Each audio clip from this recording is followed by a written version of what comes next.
Alright. We are back here at SIT. We are back at college, university, whatever. And this is how we walk. Oh boy.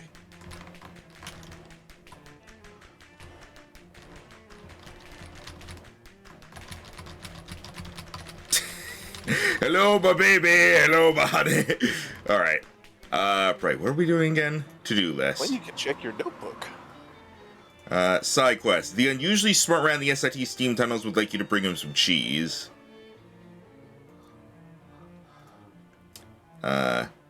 Graduate. Complete. Okay, so we need to do. Let's do culinary science next.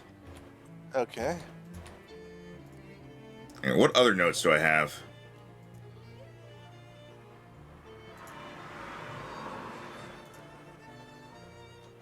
Okay. I think I actually need to delete one of those. Hang on. Personal notes. Erase a note. 3. Yes, delete that one. Okay, because that one's passed. All right. Right. So we need to go to culinary place. That's geology. Spiders. Roof access.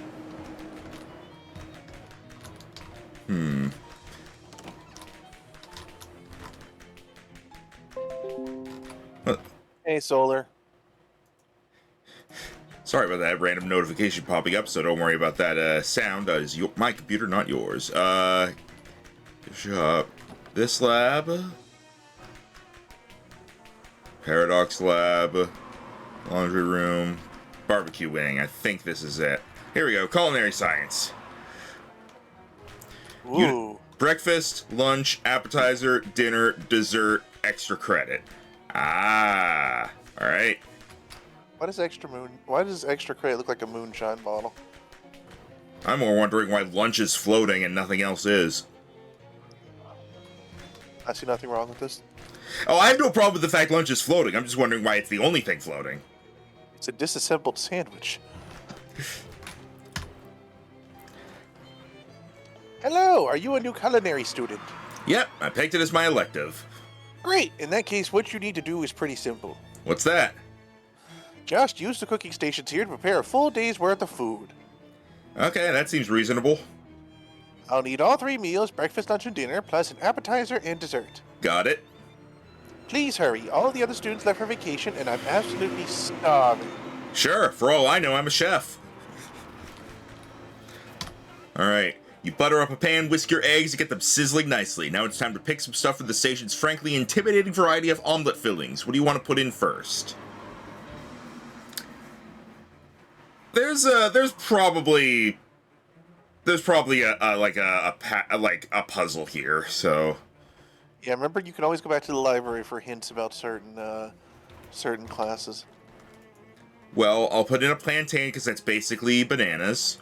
Just bring up some plantain to y'all. What's next? Well, we don't want to run out of time. You got a handful of time for good measure. It's almost ready, but needs one more ingredient. What'll it be? My cabbages! A little of cabbage, flip the spatula, and your masterpiece is complete. The perfect plantain, thyme, and cabbage omelet.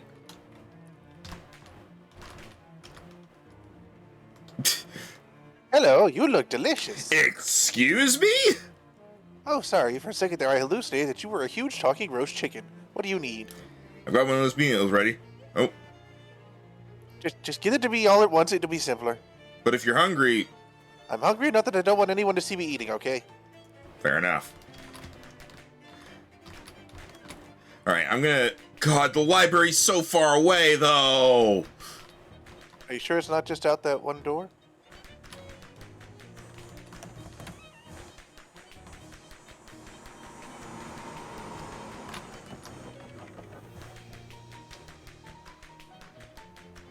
Here it is. Yeah, see, you're here already. Alright, Right, no, I have to actually talk to the people. I need help with one of my classes. I'm pretty sure I got this information before, I just forgot about it. I do a fair amount of cooking. Rather well if you excuse me for saying We so already myself, we already read this one. I'm just reading the text.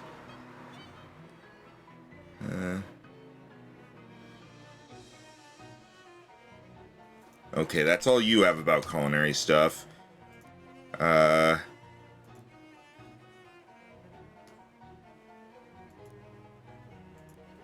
Knitting, badminton, croquet, racquetball, swimming, cooking. Oh, no cooking. Okay, never mind. Culinary science. Oh no, okay. So no, literally the only information we got is use a fire. No, he said get elemental resistances. Hang on. For protection from the elements, I would suggest that a fire might. Okay, so basically it just like get elemental resistances. It doesn't actually help with figuring out what I'm supposed to make.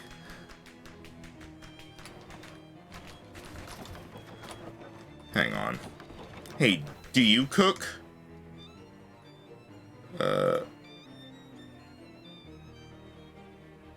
Barbecue wing, yeah, Sorry. I used to keep my lunch in the freezer in the frozen foods room there. Why'd you stop? Door got wet shut somehow. Only way to get there now is to go in through the steam tunnels. Ain't much point to keeping the lunch in the freezer if you're gonna carry it through those hot steam tunnels after. What kind of lunch do you need to keep in a freezer anyway? Ice cubes. Oh.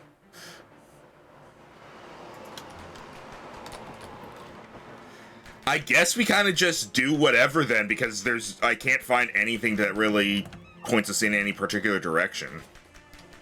Might as well just go down the line. Yeah. All right. I made the omelet. 4 spooky armor. Okay. You choke down your fear and approach the polter sandwich. If you're gonna make a regular sandwich out of this haunted mess, you'll have to start with some bread. You survey your options. What kind of bread do you want to grab as it floats past? I mean, you gotta go for the biggest and the best. Belligerent ciabatta! Sweep the ciabatta on the floor and stomp on it until it surrenders. Next comes the heart of the sandwich, the meat. Seductive mortadella! You flirt with the mortadella. Do you know that your name means the delicious death in French? The mortadella blushes and giggles as it slowly reclines onto the bread. Now is the time to choose a cheese. Oh. No, I want to leave. I want to get more physicality first. Too late. An energetic Gruyere. Study the Gruyère's patterns until you're able to devise a strategy for catching it and binding it to your sandwich. Finally, the most important decision of the entire sandwich making progress. Which condiment will you use?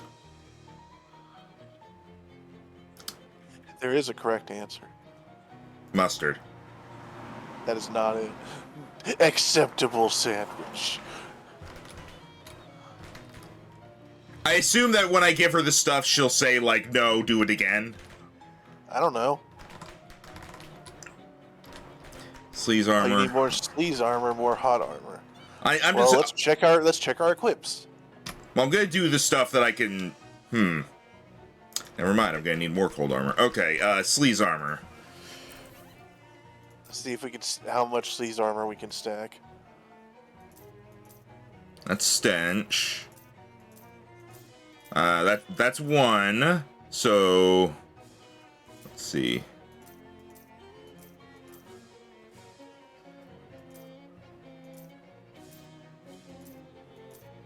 Wait, did you not see the... See what? Go back to the accessories. Look at the pirate restaurant badge. Oh!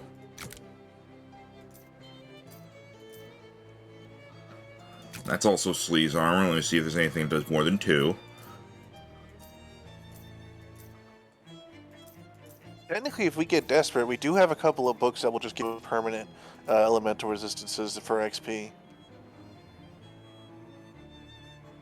True.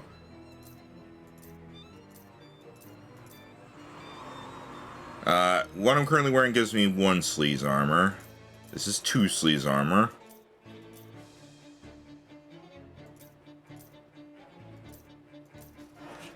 Alright, I think we have enough sleaze armor to go through with this now.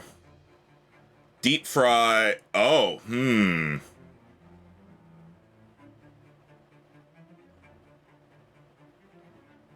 Need an appetizer. Croutons? What out of all this, what would be like an appetizer? That's a steak. That's baklava. Blood pudding, some fishman eggs? Maybe.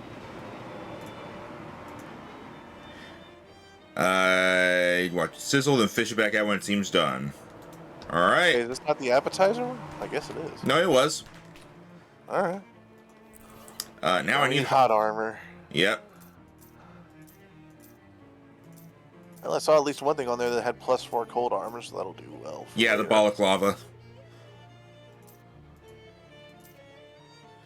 That's 1 hot armor.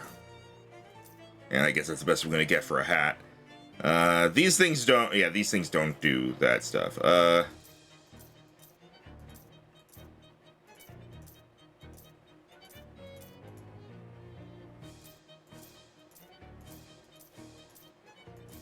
Wow, I don't have a whole lot of this hot armor. That's 1 hot armor. That's also 1 hot armor. I have 3 hot armor, and I think that's the best I can get. Unless I, like, eat things. Hang on.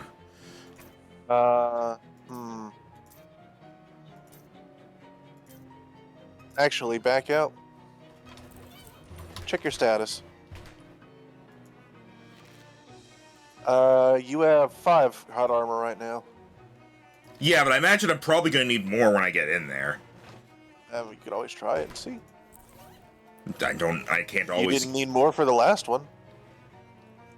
No, but I did for cold armor. I'm just going to see if I have anything. Food.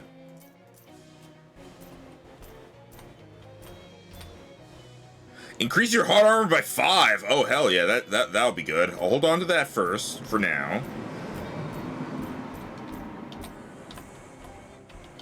Okay, extra cold ice cream cone.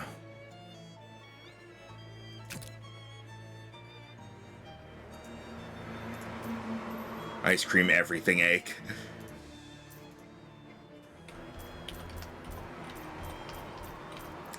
And then face grease increases hot armor by another 3. And I have a lot of it, so sure.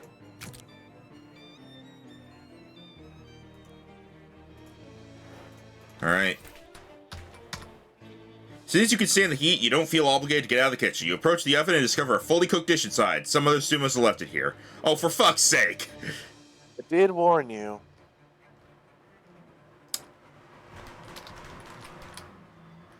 Alright, cold armor. I know I'm going to need a lot of stuff for this. What do I currently have? My cold armor is currently 4. Well, you do have the baklava. Balaclava. Baklava. I think this might be all I need. You go around the cabin under the ice-cold slab of marble and find several tubs of ice cream, some miscellaneous toppings, and a bunch of scoops, spatulas, and other equipment. Apparently you're expected to devise some kind of ice cream sundae. You fish around in the cupboard some more and find a bottle of fresh cream and a flask of liquid nitrogen. With the addition of a vanilla bean and some legitimate culinary science, you produce a bowl of the freshest, smoothest ice cream imaginable and garnish it with curls of shaved chocolate and an artistic drizzle of strawberry puree. Then a light dusting of cinnamon and some coarse-grained sugar to add sparkle and crown it with a fresh ruby red cherry on top. To heck with a sundae, you've created a whole 3-day weekend. Weekende. Exquisite gourmet parfait. I scream, you scream, we all scream for a passing grade in our screaming class. Okay, I need mysticality now. My current mysticality is 5, so I only need 1. Surely you have a hat that gives you 1.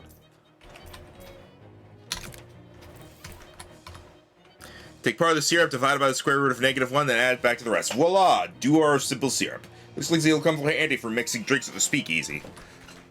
Oh.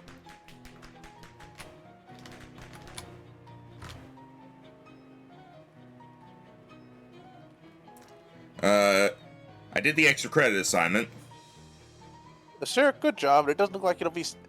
It doesn't look like I'll be needing it for today's menu. You can go ahead and keep it. Thanks. Hang on. I finished all the cooking.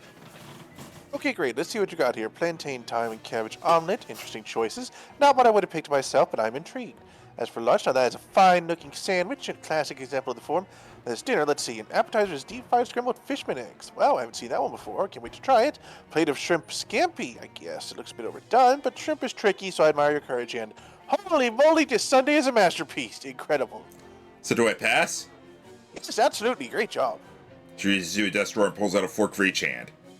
Now please leave before you see something you can't unsee. I need you to sign my course transcript first. Oh, yes, here you go. Thanks, bon appetit. Oh. Alright, let me get all my stuff back. Then definitely go back in there.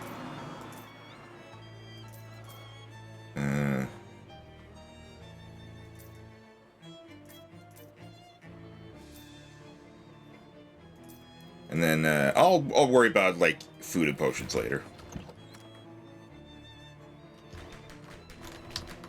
Professor snoring behind her desk in the midst of the most comprehensive food coma you've ever witnessed. You don't even see the plates anywhere. Hang on. Nothing left to do here now. You've done all the sandwiching you care to do here. You've done all the deep frying you intend to do for a long time. You check, but there isn't anything else in there. There's nothing left to do here now. Not even any words for that. Okay. Solar Mantis. Okay, I absolutely misread that. Solar Mantis says, I just ate myself. I had spaghetti. I just read, I just ate myself. I think that's what they were intending.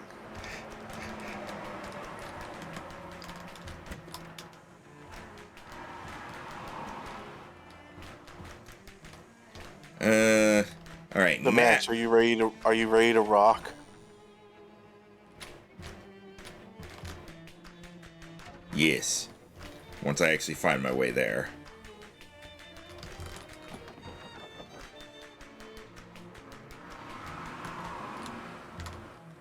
Can I go in here, please? Right. Student ID, Maxland Rice unidentified. According, access to this doorway is limited to students and faculty in the geology department. That's me. Authorization verified. Access granted. Thanks. Hear a thump as the door's internal lock disengages. This is where the professor would sit. If there was one! It's a poster for a rock-focused fraternity. That might sound cool, but remember, rock music won't be invented for another 20 years or so. An informational plinth. One of the main projects of SIT's geology department is the study of hypercrystalline thauomorphic diorites, known to the layman as hex rock. Hex rock has many fascinating properties. For more information, continue to the right and read the rest of the plinths. Like other diorites, the specific mineral composition and configuration of hex rock varies from sample to sample. Some of these configurations have been observed to violate the known laws of physics, such as gravity, see display. Other configurations have been observed to annihilate the known laws of this state, such as aggravated assault, sample not available for safety reasons. A hex rock sample of the correct composition and sufficient mass can exert an influence over the non-thauomorphic, visual, or vis ordinary and boring, rocks in its vicinity. This property is referred to as charisma.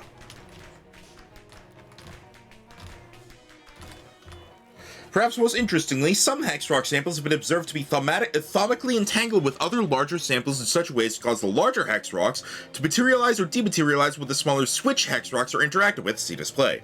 This appears to work regardless of distance or intervening obstruction, and sometimes a single switch hex rock exerts control over more than one target hex rock. I'll be honest with you, you have the foggiest idea of how this works, and some of us are kind of freaked out by it. Even a small hex rock with the correct composition, when placed in a Morton engine such as this one, can be used to generate an almost unlimited amount of electricity, albeit of low to middling voltage. This particular sample, for instance, powers the elevator down to the department quarry. Unfortunately, attempts to artificially synthesize this type of hex rock have not yet been fruitful. So what the sign says, that there doesn't seem to actually be a hex rock in that engine thingamajig.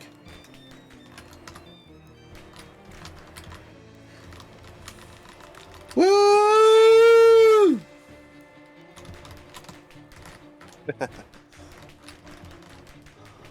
Is that an elevator? Yeah, it's the elevator the hex rock should be powering, but there isn't any. Huh.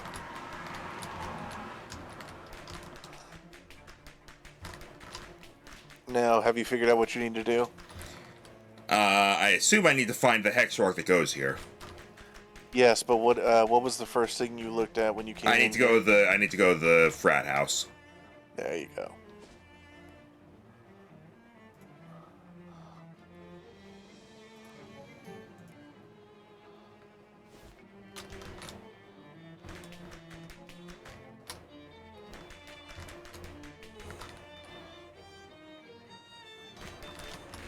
Oh, hey, X-Rock! It looks just about the right size for when that elevator gets me in the geology classroom. Frat guys must all be on vacation, so they probably won't mind if you borrow this. They can always pick it up from the classroom when they get back. You consider leaving them a note, but you don't have a chisel. Huh, a lot of stuff quit working when you took that. They'll figure it out. Whoops, the Hectork must have been powering the triangle vision. Hopefully he didn't break it. Okay.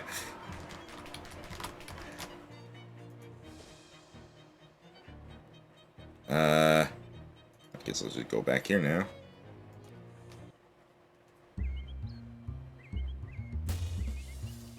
I forgot about your jazzy whistle battle music. Make it better.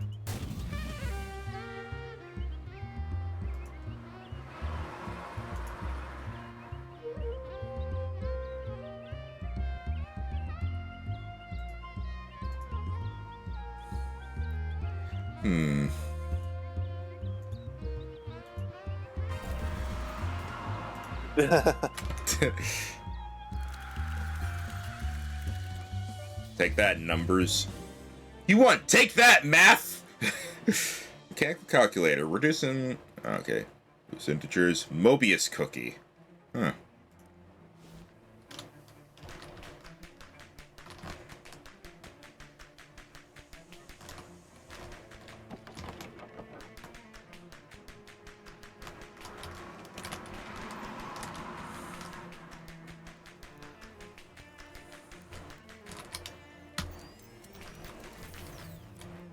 Hooray! Love the cartwheeling. The elevator rumbles and shudders as it takes you down. Really far down, it feels like. Although maybe it's just a really slow elevator. Eventually it stops and the doors slide open with a ding! You step out into an underground quarry filled with hexagonal rock formations. Big work lights have been positioned here and there, and they illuminate 3 large hexagonal doors in the facing wall. I pronounce it like 3 different ways. Hi. Gray-haired lady sitting here looking grumpy. Hello there, you okay? In a word, no. Who are you? You aren't one of my students. I'm new. I just picked up geology as a minor today. I'm Maxlin Ryston. Aha, in that case, I guess you are one of my students after all. I'm Dr. Josie Morton. Any relation to the Morton engine that runs the elevator? Well, now you've been paying attention. Yep, I invented that. Wow, keen. It is pretty keen, if I may say so myself. Do you need help, Dr. Morton? You seem hurt. I could, in fact, use a bit of assistance, yep. At my age, I'm not really supposed to be messing around down here in the mine anymore, but I got bored. Went and twisted my fool ankle. Pretty bad, if I'm any judge. Oh, jeez. I can never remember if it's cold or heat for a twisted ankle. It's both. Cold first, then heat later after the swelling's gone. We don't need to worry about that, though. There's a bunch of medical supply kits scattered around down here. At least one of them should have an ankle-restoring potion in it. That's a pretty specific potion. A lot of loose pebbles and gravel down here, so it's a situation that crops up on the regular. I'll go look for it. Did not want to go in there yet. Let's see.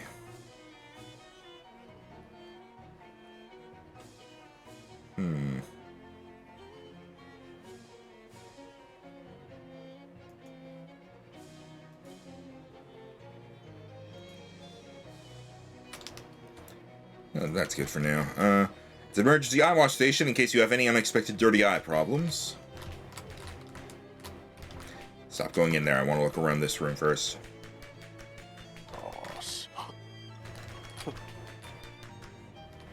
Huh. Door. Huh? There's doors on the bottom. Oh.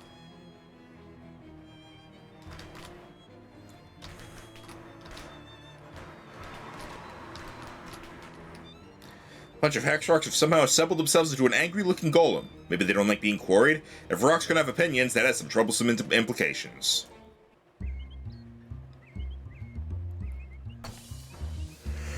Wow, this mosquito is literally gonna get blood from a stone.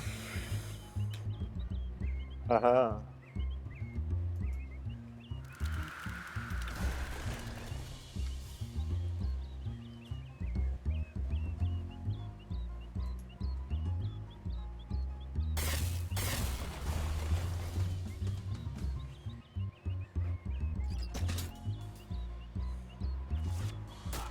I guess they were weak to electricity because she did double damage.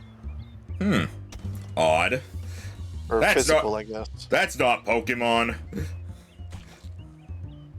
Actually, it might be because it technically does physical damage, which could be considered fighting. I guess. You want ashes to ashes and rocks to smaller rocks. Moxie plus 4 physical damage. Hang on. And this is Moxie plus 6 cold. Okay, so nah, this is better. We've upgraded yours a bit. Just taking care of all that. Clearance is more powerful. Okay. It's hefty and sharpened, so it's a plus. So it's got a +2 on it basically. So it'd be the same. Yeah.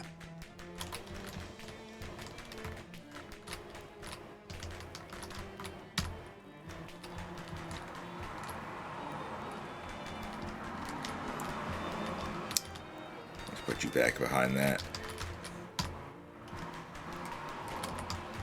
There's another door.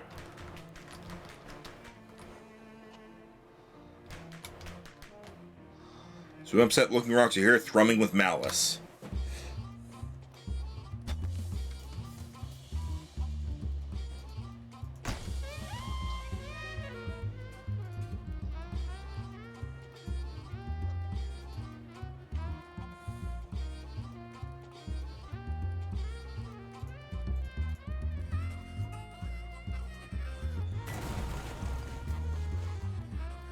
Yes.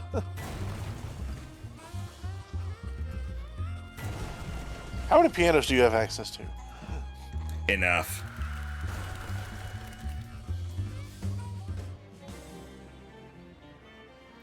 Scaling max HP, 5 physical damage, it causes bleeding. Just sell it.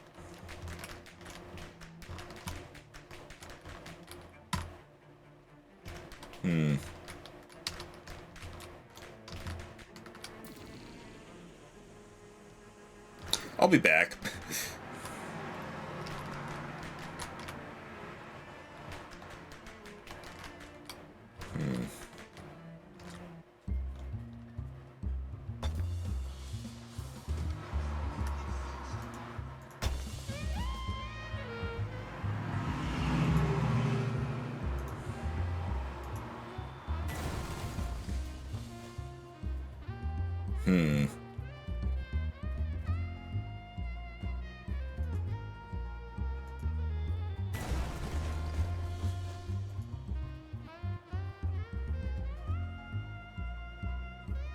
Oh yeah, weak against physical damage.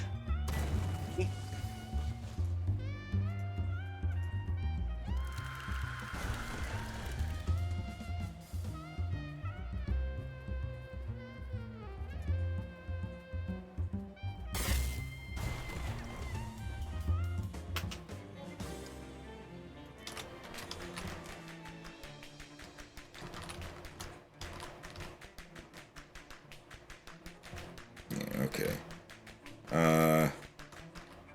Okay. A lot of mice down here. Yeah.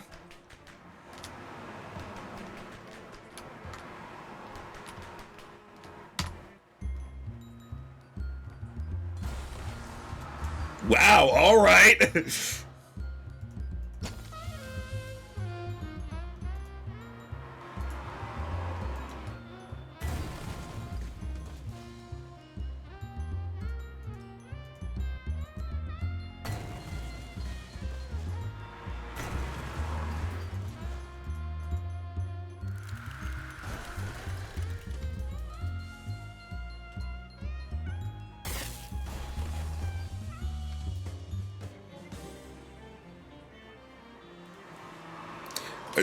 Another rock busted. You'd be great in a prison chain gang. I don't want to go to prison or whatever. Lock me up. I don't care.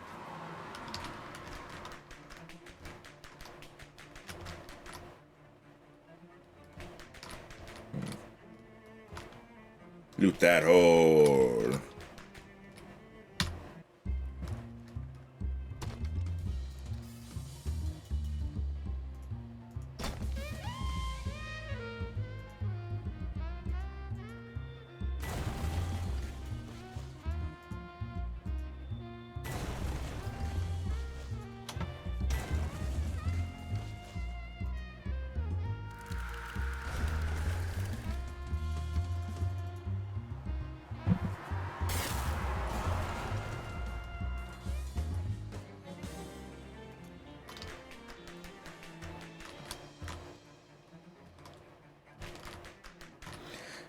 Jaunty. Huh. Accessory. That's pretty good.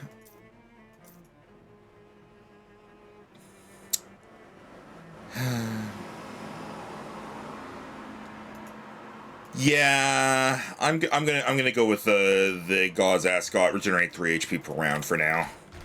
All right. So I finally no longer have the one thing.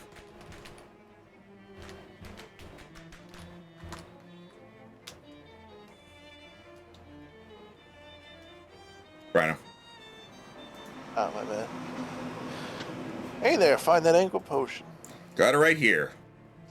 Thank goodness, sitting on the ground down here is almost as dull as sitting at my desk upstairs. She uncorks a bottle and rubs some into her ankle and gingerly gets to her feet. Thanks for that. Did you learn anything down here? I learned there's a lot of weird rocks and they do a lot of weird things. That's good enough for a minor. Meet me up in the classroom and I'll sign your paperwork. Excellent. But first...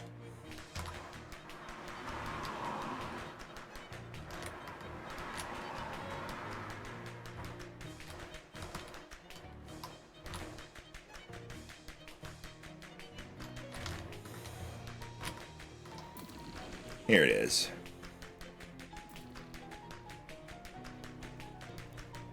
And yeah, these both go here. Okay. This trapdoor is inaccessible because of a giant rock on top of it. There we go. Hole is teeming with those weird rock monsters.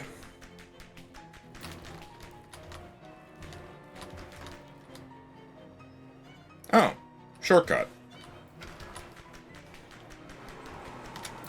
This thing seems too important to mess with.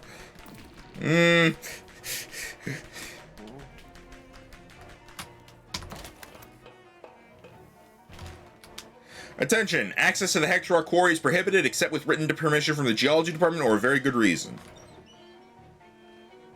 Oh!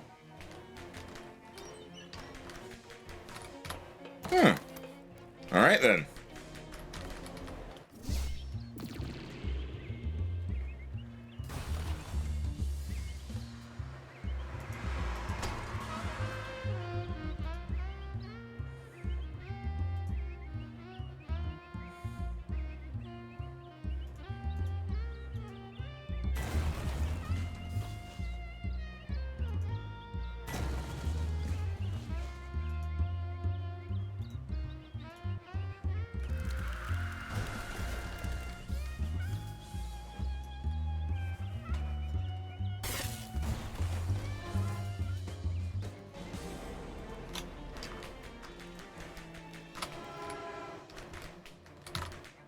Alright, I guess we're done down here.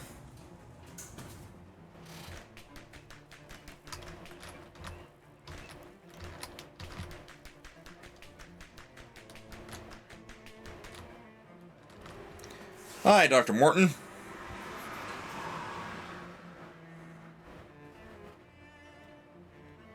Rhino.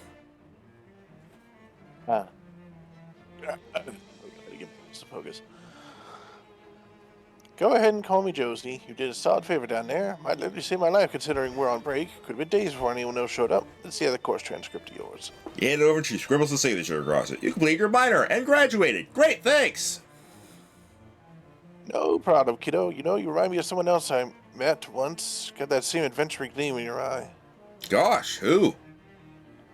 Oh, never mind. You wouldn't have heard of it anyway. Good luck with your other shenanigans. I mean, courses. Is she from the last game too? I don't think so.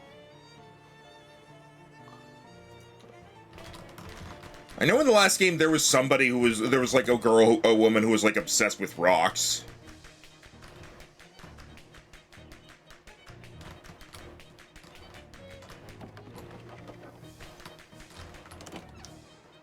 Or, wait, no, hang on. Where do I...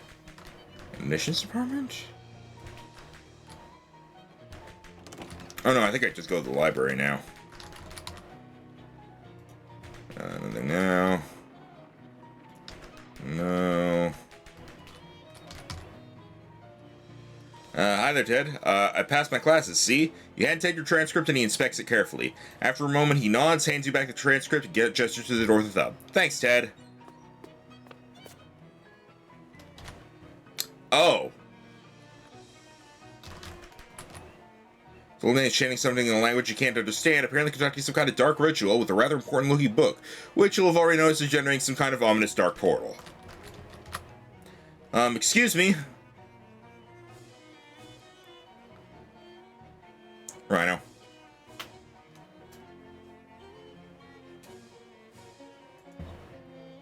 What do you want? I'm busy. Well, it's just that I'm looking for a certain book, and I'll be frankly amazed if it isn't the one you've got on that pedestal there.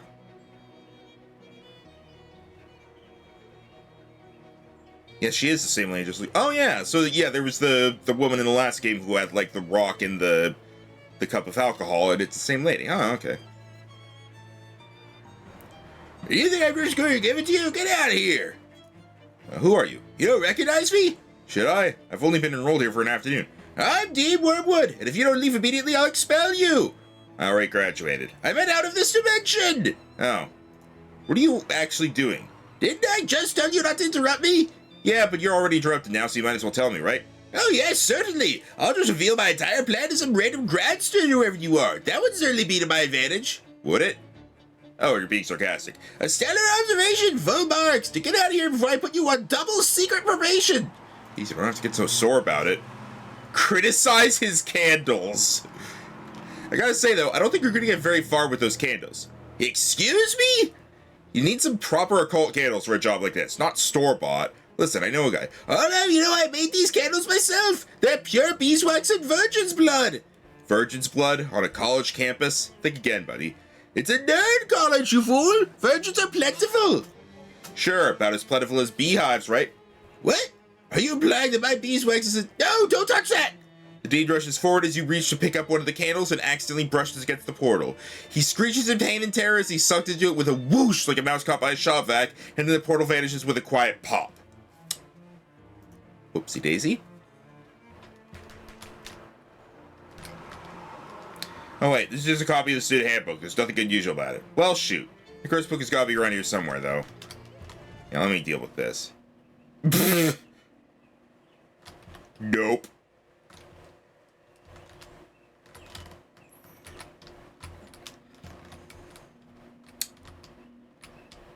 I'm gonna guess. Whoops.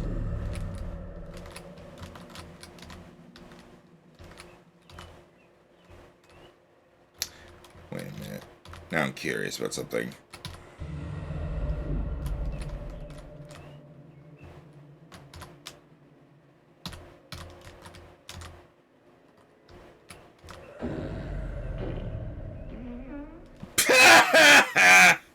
Oh, that's great. Glad Rhino didn't hear that.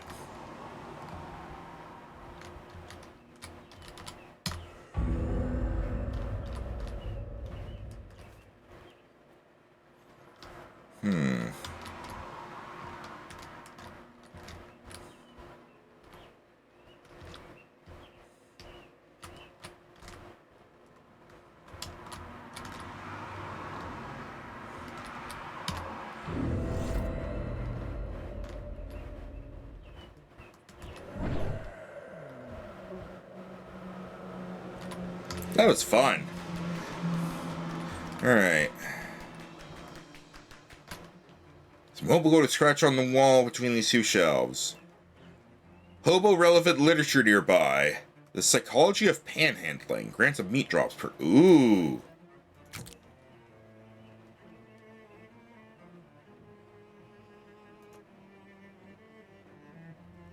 Alright. Extra panhandling, more meat drops.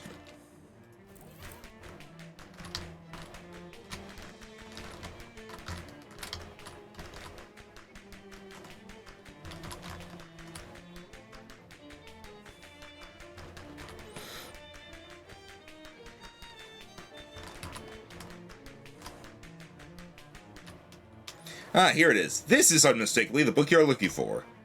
Check it out as it examine it, or as it borrow from the library. Both. Librum umbrum malum ovilla.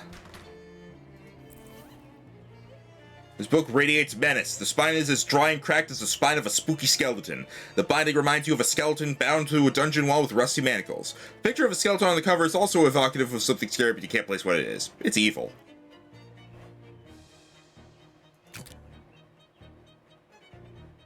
This book is dangerous and you shouldn't read it. Okay.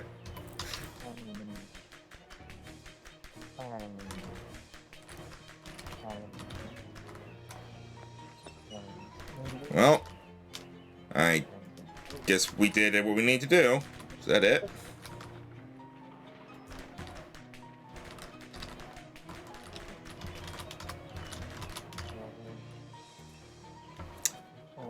Look up a name. What was that? What was his name? Hang on. Current and past SIT faculty.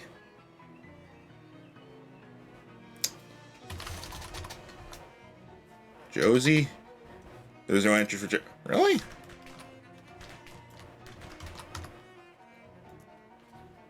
Josie Morton. Morton?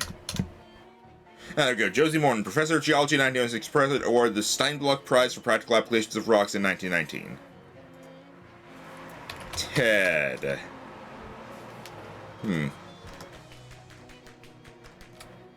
What was the dean's name? Oh, hang on. Let me actually,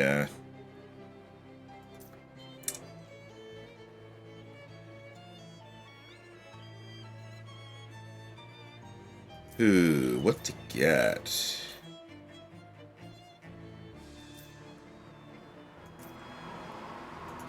I'll go for that. I'm close to having everything.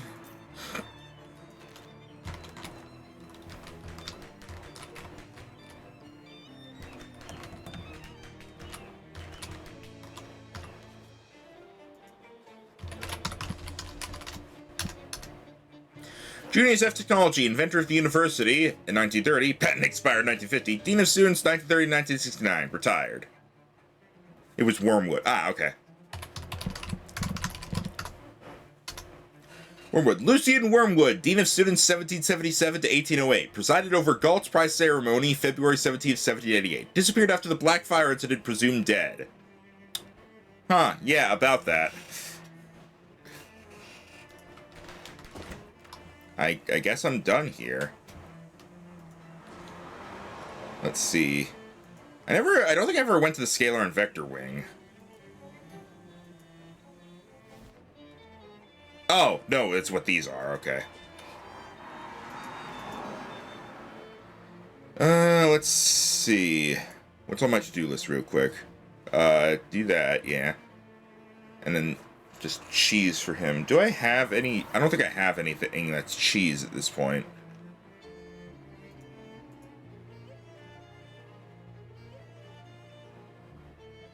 Yeah, I don't think so. Let me wander a little bit. Because there's still, like, at least one thing I definitely haven't seen yet.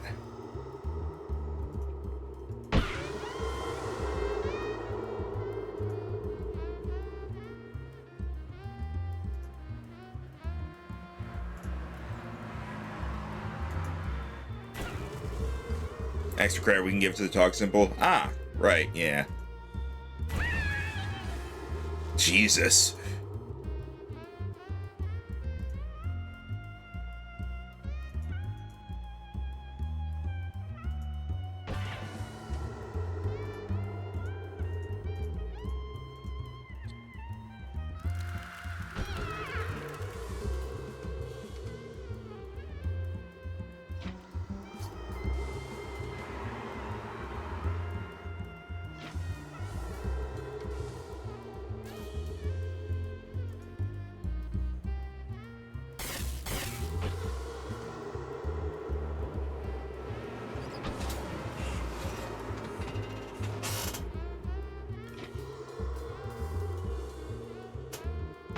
I don't have to take this.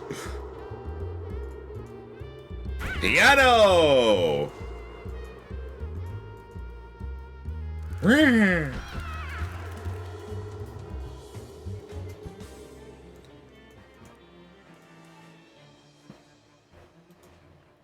guess I don't have anything else to do here. There is still, like, something there that I haven't been able to do anything with between Fish and Chips and Ovid's shop, but...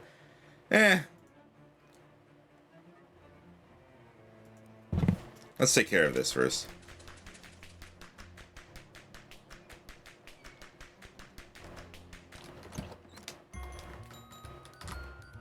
Hi, Dan. What's new? I found this simple syrup. Nice and easy. Order a drink. I guess it doesn't do anything.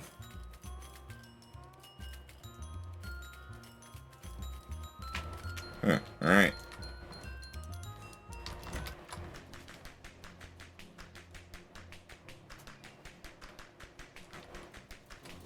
Oh wait, no, this is the right spot. Alright.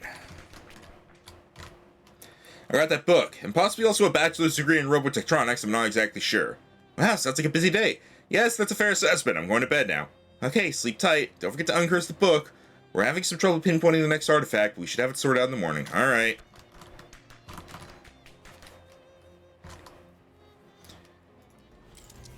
Itavero, you offer the grim Latin tome to the machine. Your head tingles as the machine thrums and vibrates. Inhuman vowels ululate in your ear. Dark words form at the tip of your tongue. A cacophony of language reverberates and resounds and pow! Suddenly dissipates. The curse is severed from the book. All that nasty Latin has been wiped away, revealing the uncorrupted beauty beneath. 101 delicious mutton recipes. The book's curse now lives in the machine. I don't think you can project consciousness into it. Think again, pal!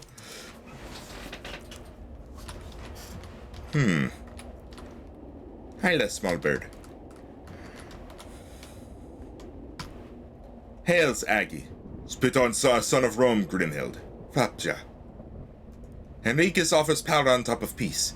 Power in return for suckling the sucklings of a she-wolf. That is no power.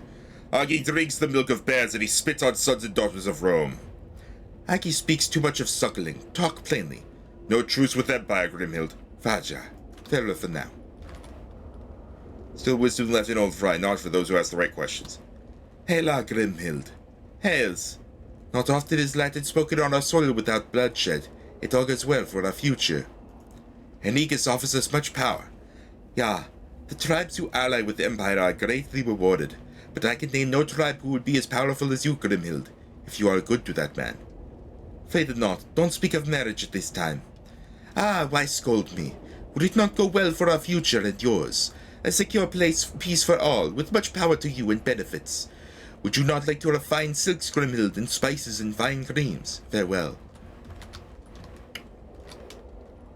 Henricus has much confidence to come here alone. Ave, barbarian. Hails. I stand before you in the name of Imperator Gaius Julius Caesar Divus, nominus of these lands. The Imperator's birthday is next Mercury's Day. It is a big birthday, he will be 40. Sign his birthday card, barbarian, and the Empire shall look with favor upon your tribe. When we are in public, you call me barbarian. Ah, so you seek in private to ply me with sweet words, but now you call me barbarian. I am on official business, Grimhild, and my words are chosen accordingly. If you do not perceive my passions, it is only because I have dominion over them. Speak not of passions to me in this place. Sic est. Step aside, Henricus, or I'll go right through you. I don't respond to threats.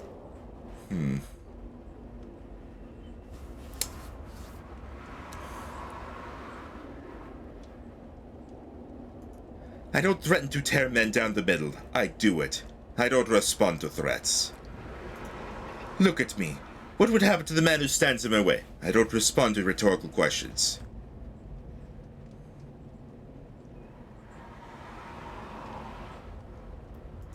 I don't ask questions. Vex me further, I'll kill your entire fit. Okay, what happened to the man?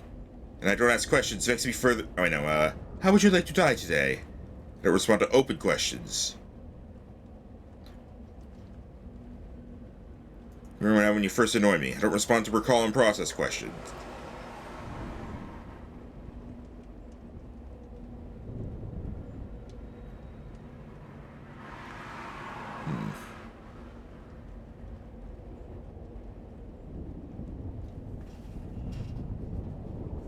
You think, you touched your eyes. You think you still will be by sunset?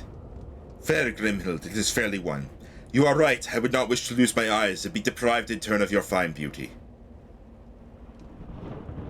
Never return to this place. Are you attached to your eyes? A sharp wit is yours indeed, Grimhild.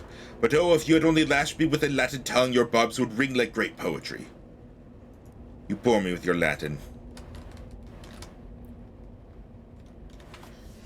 First card to Imperator Gaius Julius Caesar Divus is a powerful document. There's no better opportunity for the tribes of the North to gain Caesar's notice and favor. Punch the card into the sky!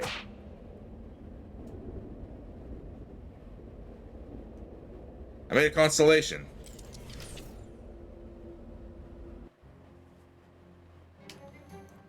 Consummatum est! The curse that once lodged within that forbidden and nasty text has been unwritten and undone, and you find it in a fascinating final chapter you did not notice before. 10 new ways to prepare mutton? What a bounty! Happy birthday, Caesar, wherever you are. Thanks, Max, but it's Jessica, not Caesar, and it's not my birthday. This book is so much less scary than it used to be that it's now almost as boring as a real book. More meat books. This 11-chapter cookbook consists of 1 chapter of actual mutton recipes, preceded by 9 chapters devoted to techniques for securing the mutton in the first place. You're not that interested in mutton acquisition, but the tips have some general applicability. Final chapter has a density of information that is going to take some time to parse. There are some mutton recipes for sure, but also detailed information on basically every other kind of meat that exists. You want to foray into the text? Yes.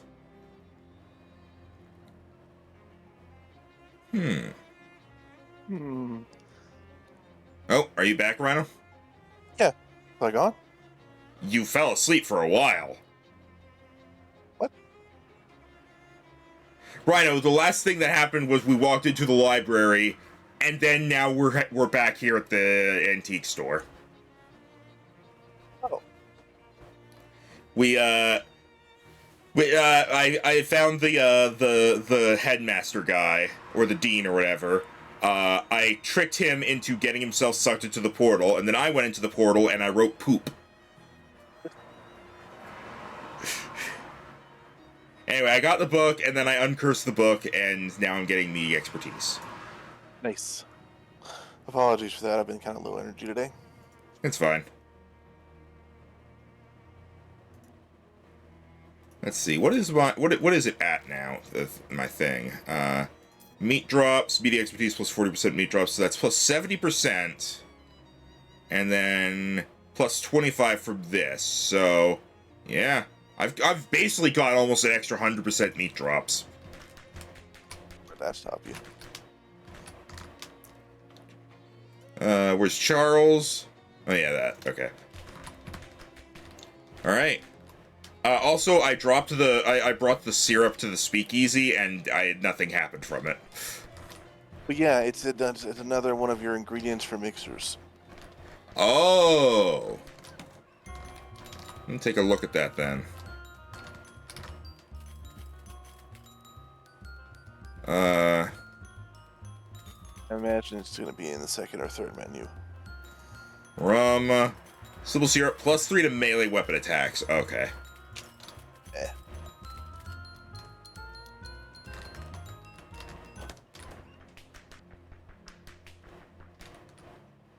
Well, I almost forgot. Oh, that right. Oh, you're back. So now you read. I almost forgot. Before you left on his errand, Charles asked me to have you pick up a third store.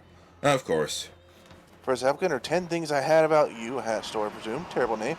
Second is La Table Enchantée. It's a high-end kitchen store, magical utensils and the like. Last applicant is Advanced Pants. Didn't say what they plan on selling, but I had to assume that it's pants.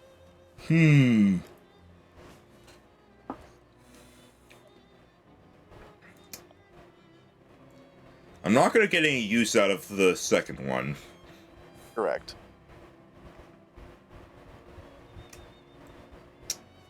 Let's go pants. In my experience, I think you get more out of the pants store because with the hat store, I think I went in, bought every single thing they had, and then never came back. Pants store. Okay, I'll get the moved in, and I'm sure Charles will get the next storefront ready for application. Thanks, Jessica. All right.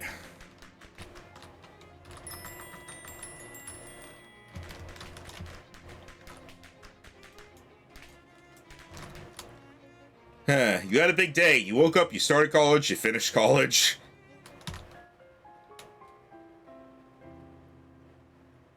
Ready for one of our weird dreams. Yay. You always look back fondly on your afternoon at college. 3 statues of you, each whispering. The whispering... I will warn you. Huh? I will warn you. You only get to pick one. However, all I'm doing, brawn, study, bluffing. Brawn, study, bluffing. So, I assume that this is going to affect my muscle, musicality, or moxie. Correct. Is the one I pick the one that gets some sort of boost? Yes.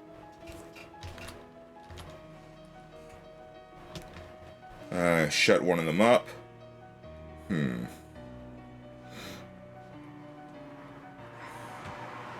with the hip shades.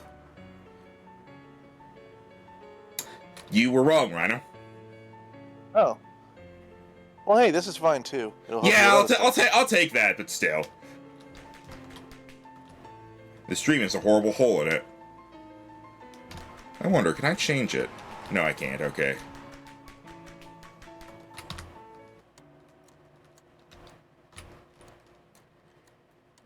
My research wasn't thorough enough.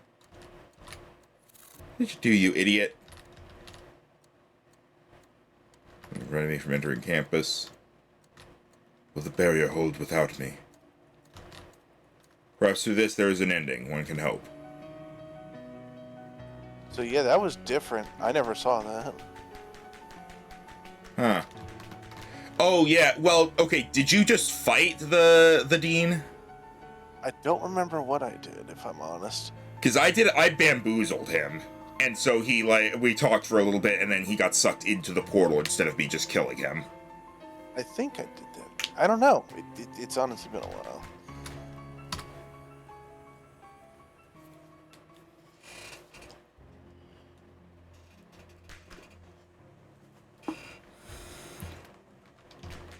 Alright, time for all the daily buffs. Yep.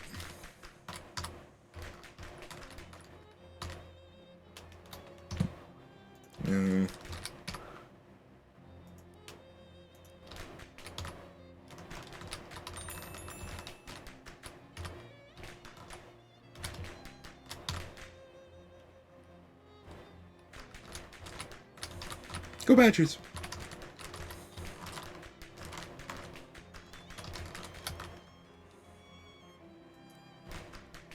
Alright, I think that's all my buffs. Excellent, thank God you're finally awake. Am I? If you say so. What's eating you? I'm at my wit's end. Charles Wallace has gone missing. Really? Where did he go? He wouldn't be missing if I knew that. She closes her eyes and takes a deep breath.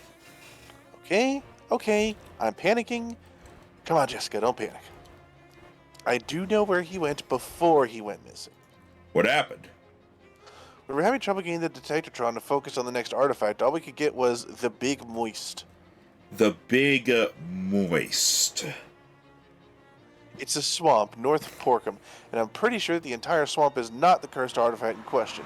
Charles went out there yesterday afternoon to see if a downed power line or something was causing interference. Huh. And he hasn't come back yet? No, he hasn't. Maybe I should go looking for him.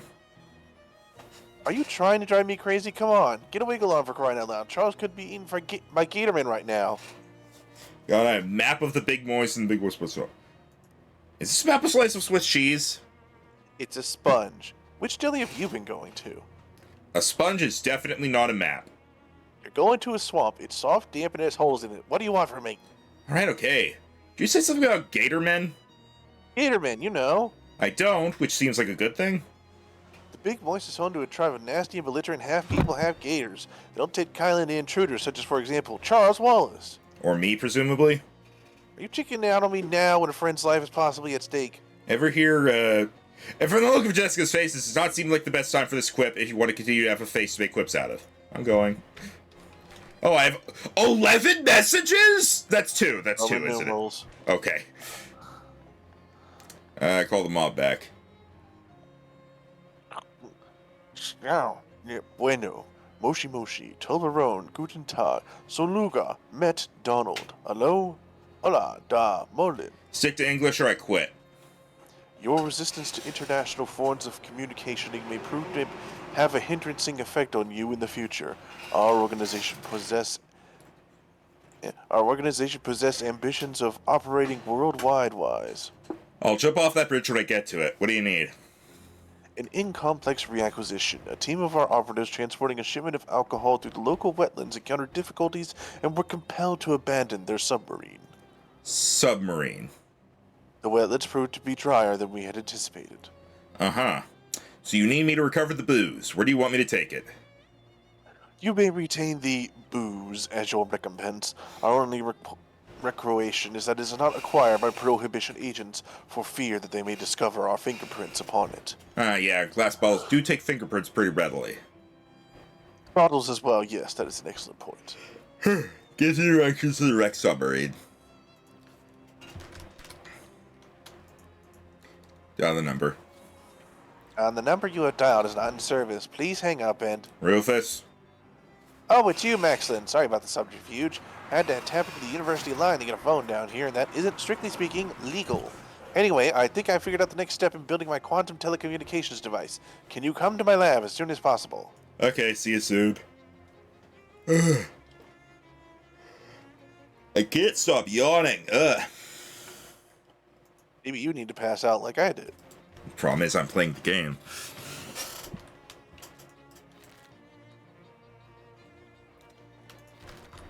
Alright,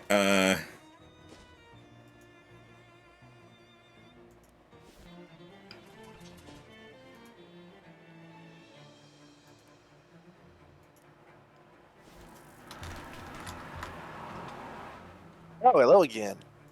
so what's the next step? I don't have to go back in the sewers, do I? Oh, no, this is much more straightforward. Well, you're a part of it, will be anyway. That's what I like to hear. I need some way to broadcast the quantum signal from this fisherman pearl over as broad of area as possible. And I figure the most robust transmission network available is the commercial radio band.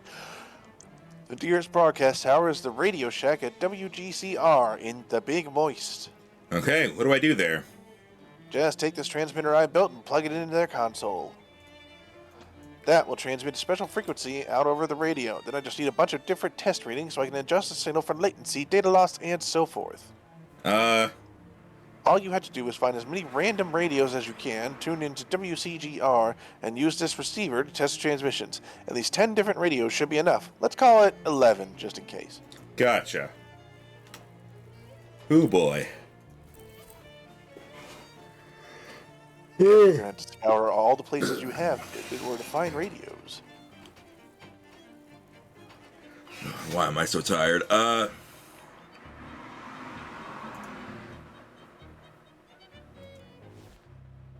Chapter 4! Swamped.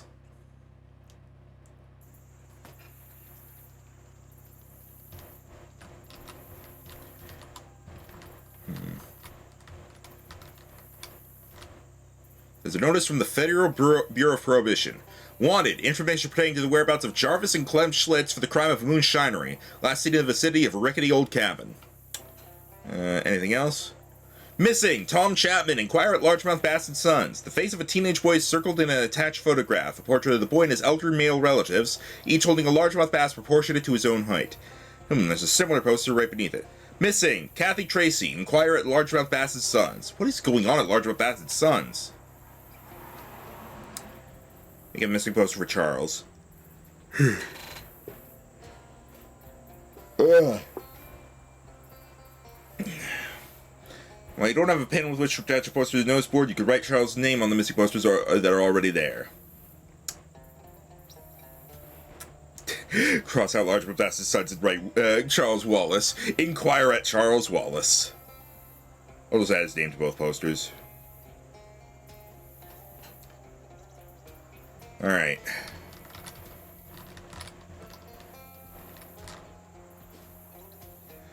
Alright.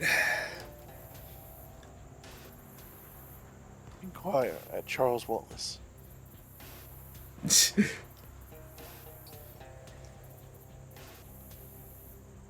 Yeah, I will tell you now, there's a lot of stuff to do with the swamp. Oh boy. Like, you remember how the lake was kind of scattered a bit and IT was, like, kind of structured? There's a lot to do here on this sponge. Okay. Ugh. It's Do you probably. like a drink or something? Huh? Do you need, like, a drink or something? That's not gonna help. Drink doesn't make me less tired. Oh, Moonshiner Shack. Oh, your slog through the swamp is interrupted by an unfortunately familiar face. That's Interloper. Your promiscuous interference ends here. Oh, jeez, not you again.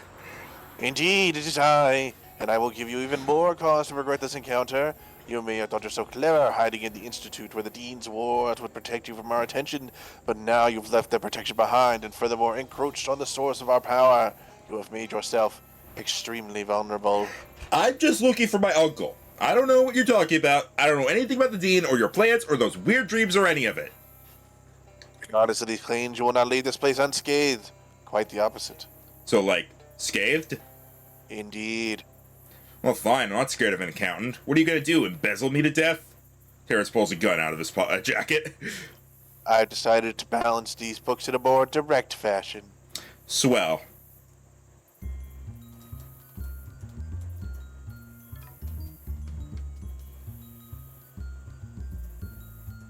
Little did you know, Max, that we start the chapter with a boss fight.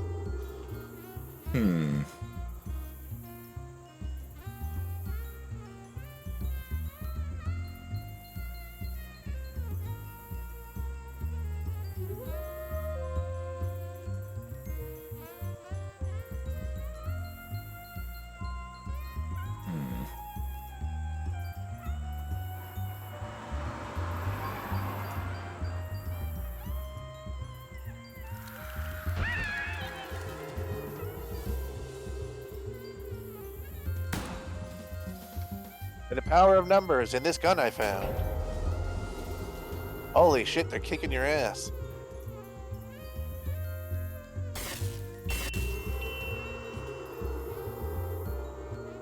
There it's punch.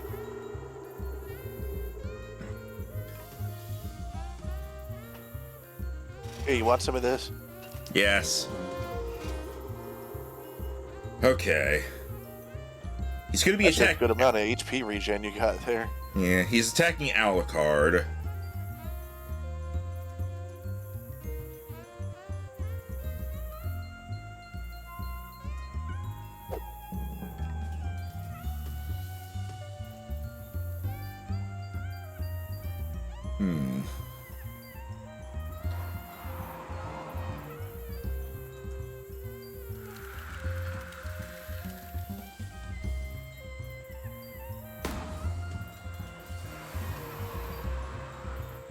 Take that, you pest.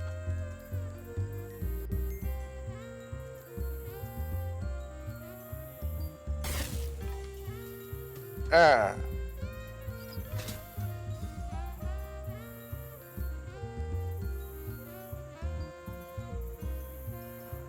Couldn't read that.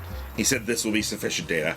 You won! Terrence scuttles away with a "you haven't seen the last of me" or some such cliche. Does that always happen, or was that just a random chance? I believe that always happens at the start. It's a ramshackle cabin, or maybe a ram cabin shack.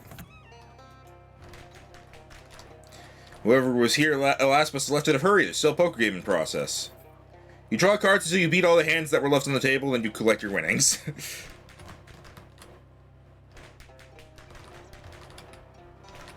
So I'll get bed rolls. Get around them, please. Rusty old fire-powered still. You're pretty sure these aren't meant to be operated indoors. There's nothing in this jarro. There's a spare car turning against the wall here. Tread pad on this tire identifies this as a Lincoln, which sounds like an impressive piece of deduction, but honestly, the top pad and beard were a dead giveaway. Haha.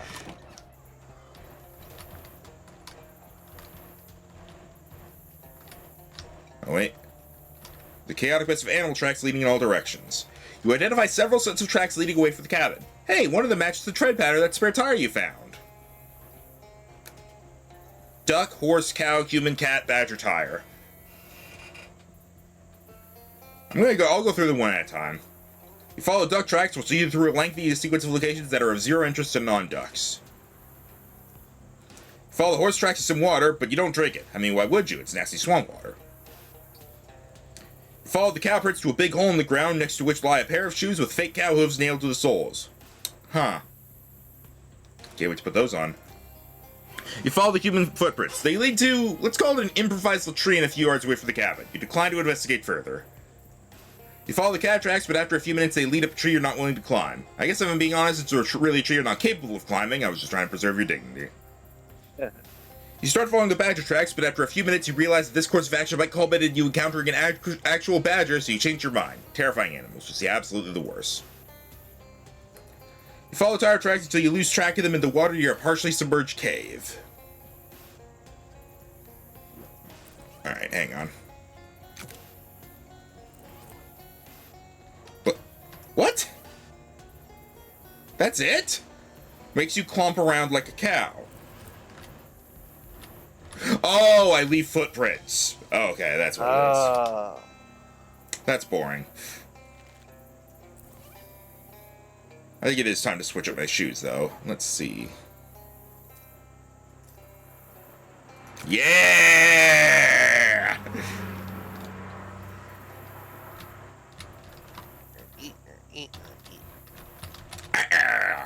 Alright.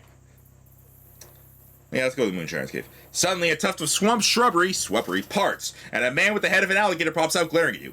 Whoop! Hello, you must be one of the gatormen Jessica was talking about, huh? Human. How human? Well, both my parents...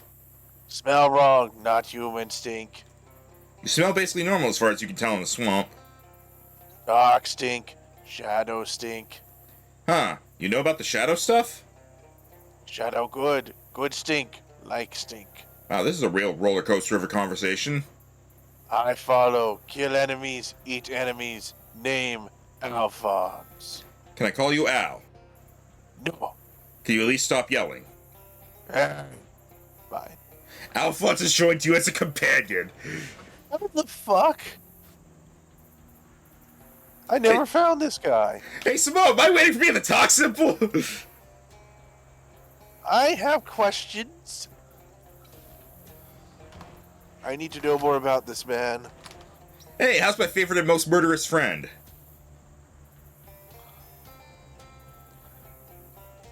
Rhino. Snarl. So, what do you gator guys do for fun around here? He'll eat. Apart from that, I mean. What? do I expect? Macrame? Well, it's gotta be more to your culture than just killing and eating. Why? Fair enough. Is it true about the little birds that brush your teeth for you? Shut up. So, are you from the swamp originally, or... Alphonse gives you an incredulous look. Oh yeah, dumb question, never mind. Are gatormen the only talking animal people in the swamp? Alphonse gets a sort of wistful look. No possum. Good friend. Did, something happen? No joke. Dream marshmallows, eat marshmallows. Wake up, pillow missing. Oh, jeez. We do for fun, little birds, swamp. Okay, it's all the same stuff. Okay. Alright then! Oh, I see. What? Amidst all the garbage strewn about, you find a shiny 7 out of 8 inches combination wrench with CW painted on the side. Charles's wrench. That's strange. Obviously this belongs to Charles, but he doesn't seem like the kind of guy who'd lose one of his tools carelessly, nor the kind of guy who'd leave trash around his campsite. You look around more carefully and discover weird tracks in the mud. Big, clawed bipedal tracks. Maybe gatorman tracks? There's a spot where some kind of scuffle clearly happened. Aw, oh, jeez. Well, that tears it. Charles Wallace must have gotten kidnapped by gatormen. Maybe he dropped the wrench on purpose to attract your attention. Hopefully you can find him soon. So apparently, Alphonse is only recruitable if you have a shadow item equipped or carried, or at least a level in Shadow Taint. Huh. Does the shadow item have to be uncursed or not uncursed? I guess. Maybe at some point you used one? Because I think you did at some point, right? Like you equipped something? I equipped it, but I don't still have anything. I guess you have a small amount of Shadow Taint. I avoided the stuff like the plague, and I guess because of that, I stayed too pure for Alphonse and his eye patch. I don't think I have anything. Maybe it's because of Lost Soul or something. I don't know. Look, you got a new companion, yay. Yeah, I guess.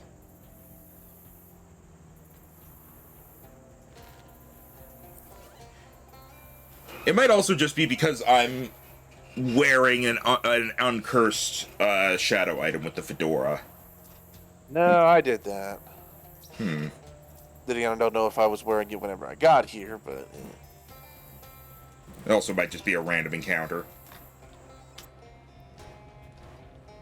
Literally says his encounter gets added to your list of potential random ones if you meet the requirements. This Ford truck has been fitted with Lincoln tires. That's a little ominous. A couple of shady looking characters furtively...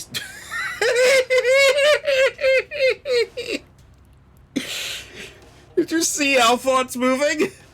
No, I did not. What happened? Hey, God. Hey, Alphonse, come over here. Oh,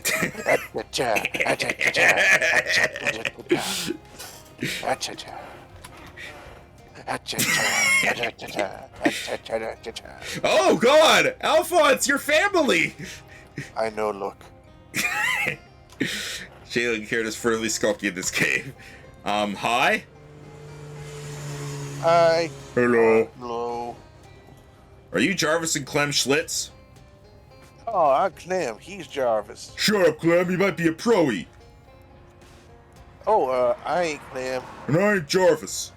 Relax, guys. I just saw the poster at the bus stop and got curious. I'm not going to turn you in. My name's Maxland. Woo! Well, that's a relief. Sure is. Good to meet you, Maxland. What are you two doing in this weird cave? Ourselves the right predicament. That's what he did. What happened? Well, me and Jarvis been brewing up homemade hooch to sell and stashing in the back of this here cave. We got word the proies were on our trails, so we figured we better cheese it. Pull the old 23 skidoo, you know. Come to find a pack of them mean lizard varmints gone to the hooch and they won't give it back.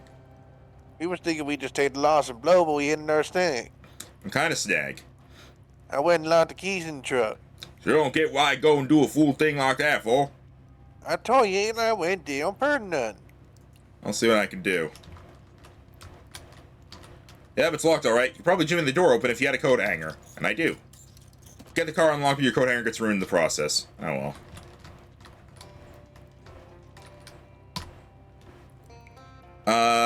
I'll see if I can get the hooch back first.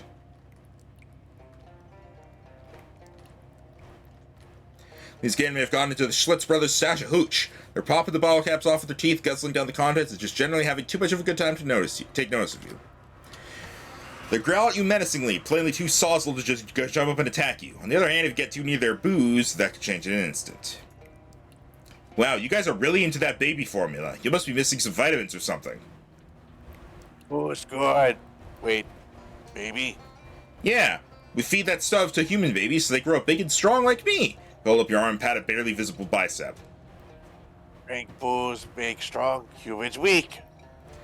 Hey now, I lived on that stuff when I was a kid, and I'm in peak physical shape. Want to see me do a push-up? I'm feeling pretty good. I bet I could do 2 or 3. Gamers so disgusted by this, they drop the balls and stomp away without even pausing to beat you up. Nice. You nerded them. Jarvis and Clem's hooch. Jesus!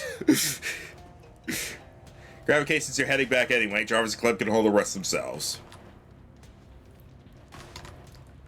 Jarvis nods kindly at you, but Clem is clearly fretting about their truck. I dealt with the gators. You can get your hooch. At least what's left of it. You hand over the case you picked up. Well, hey, that's great news. Thanks, Phil. We'll get to loan the truck in a jiffy. I got your truck unlocked for you. Hey, that's low off my mind, thanks, pal. I'm driving this time. Yeah, it's fair. Looks like you guys are good to go. Sure does. Thanks a million, Phil. You really saved our bacon. Yeah. We ain't got too much to offer you by the way of rewards, but feel free to grab a case crate of hooch as a thank you. Thanks. Quickly load the rest of the hooch in the back of the truck and drive away. Unfortunately, you forgot to pay attention to how they get the truck out through that weird tree hole. It's a vein of confident limestone. Alright, I got some stuff from it. Alright, I guess that's this whole area. Alphonse, are you happy I didn't kill your family? Hey, Alphonse. Oh god, he's coming for me!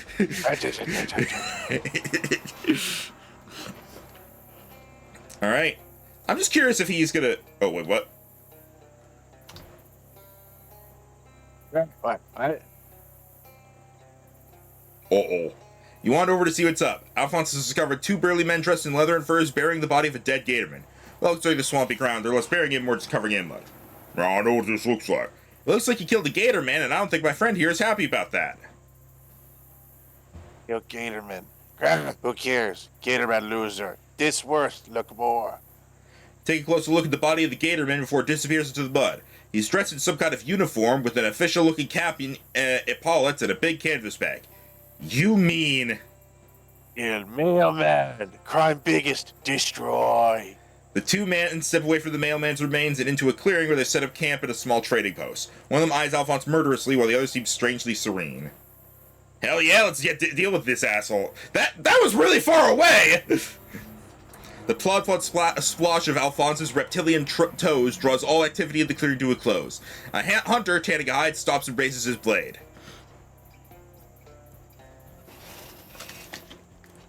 You were this guy. Oi, no gators. Get back. Get out of here, gator. Go on. Now, boss. Shut up. Alphonse is my business associate. Anything you can say to me, you can say to him. Anything, even the swear words? Yes. Lucky for you, I don't know any. When I was a lad, the vicar blacked out all the swears on our dictionary. Then agreed Alphonse stays. Careful, remember me to your hide. Something to say about the dead gator? Swear I didn't know he was a mailman. Would never intentionally hunt a mailman. I never accuse you of killing a mailman. I'm accusing you of killing a mailman. What's wrong with killing a mailman? Who are you? Who are you? Me? And much of my story. I'm a hunter, named John Leathers. And if you can't tell from the accent, I'm from Albion. I was a toddler, I hunted small game like mosquitoes and gnats, then moved on to foxes and voles and such as I grew up. I like the game over here, but I got my eye on the greatest hunt of all. What's that? Big picture. I'd like to build a ladder to heaven so I can hunt the dinosaurs. That's more of a 5 to 10 year plan, though. Well, he's dreaming big. I don't think that's how either ladders or heaven works, but I guess it's good to have a dream. Wouldn't it be more practical to build a time machine? That just sounds ridiculous. Yes. Time travel. Sheesh. Run the risk of there being no dinosaurs at all. I never accused you of killing a mailman. Ah, hell, me and my big mouth. He was in my way, you understand? Had no idea he was a mailman. Never would have touched a mailman if I'd known. And my brother, he had nothing to do with it, understand? I swear. What's wrong with killing a mailman? Listen to yourself. Could tell you ain't a hunter all right. Most of these species is fair game for hunting, but mailmen are protected by international treaty. Last hunter I know who hunted a mailman got pulled up to the International Criminal Court and mailed to Mars. Is he okay? Obviously he ain't okay. Don't joke with me. That's the nightmare scenario for a hunter. Getting mailed to Mars? Send shivers down my spine, it does. He wipes his brow with the blade. Whew. Never been asked so many questions before. You can talk the talk all right, but what about hunting the hunt? I got work that needs doing, but I ain't going out while they're searching the swamp for the sod who killed their mailman. And find me, I'm dead. You don't have to be a leatherman to know which way the wind blows. Sure, I'll hunt for you. I love a positive attitude. It's an easy job. 5 gator hides is all I need for my project. I even know a place you might find them. Just go there myself, see? Easy job, pays well. Wouldn't be easier unless it was a smaller number of gator hides. What's this project you're talking about? Not so fast. You know I can trust you first.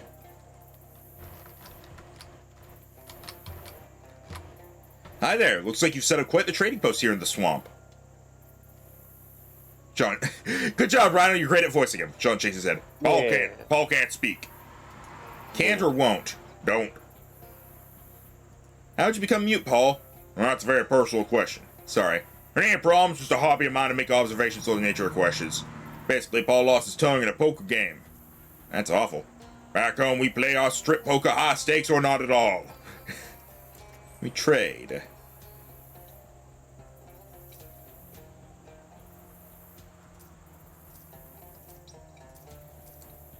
Nothing here that seems like I'm gonna need it. I don't know. Duct tape and all the other stuff is stuff that adds to the things you're wearing, which could I already have some duct tape. I can just come back. I can just come back. You use more. Let's see, the bedroll. This bedroll must be where John accessed the Hunter's Dream. What's that? The Hunter's Dream? If you have to ask, it's not meant for you. I want to go there. If you prove yourself a hunter, maybe.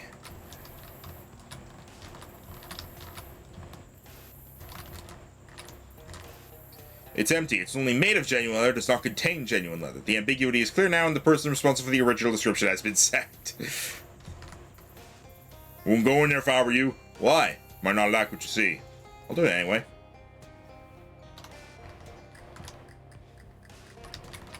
That egg is busted.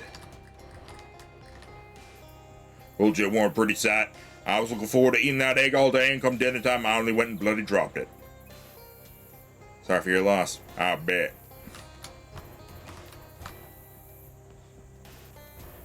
Alright. And... Alright, I guess let's keep going then. Hey, you got a quest from here. That's pretty good. Yeah? See a plume of smoke coming from behind a nearby clump of trees and brush, and as you draw near, the sounds of ragged cackling and giggling can be heard. Ooh, could it be a coven of real swamp witches? Sadly, no, but what you do find is possibly even weirder. A gang of scraggly-looking swamp hillbilly vampires tending a ratty old still. Oh, hi. You fellas cooking up a batch of corn? Yep, rats. Ew. Going now, you're here, a whole nother recipe comes to mind. You know what? That actually sounds like a pretty great idea. I bet my blood would make really good whiskey. You do? Sure, I've been drinking garlic oil every day to keep my arteries nice and smooth. That'll add a really ritzy flavor profile to it. Real high class. Plus, there's all that holy water I've been shooting up. Ain't even gonna ask. Please leave without breathing on us. Suit yourself. Another one of those gatormen campsites. Maybe the ones who kidnapped Charles came this way. This campsite is similar to the previous one. A lot of gatormen tracks and a lot of discarded trash. These gatormen sure are slobs. You'll also find a 15-16 inch combination wrench labeled CW. Looks like you're on the right track, at least. Charles's other wrench.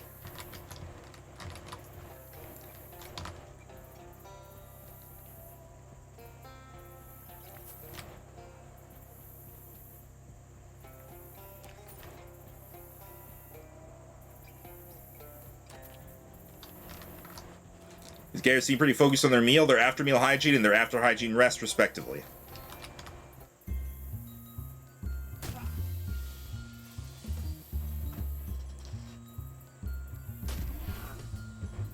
Now, I want to point out what just happened to that Dark Gator there, and I just want you to be aware of this. What? Click on him.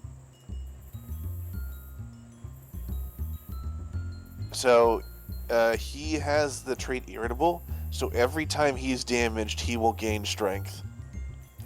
Do they all have that? No. Just something to note. So if you're gonna hit him, I would suggest you finish him off.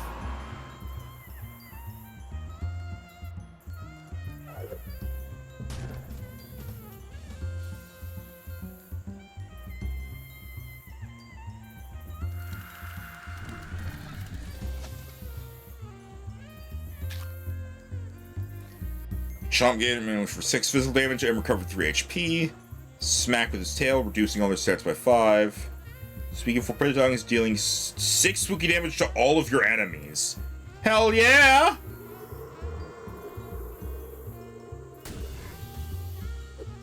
Spooky.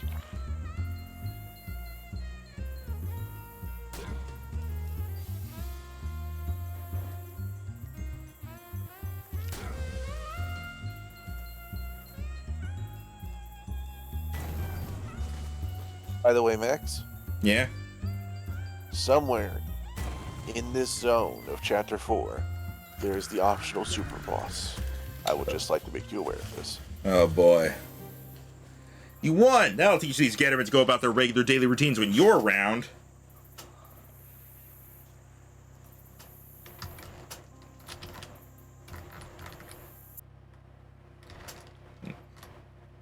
Gazer can pull the hoard all of grandfather's items. Grandfather's teeth. Just sell them, I guess. Some meat.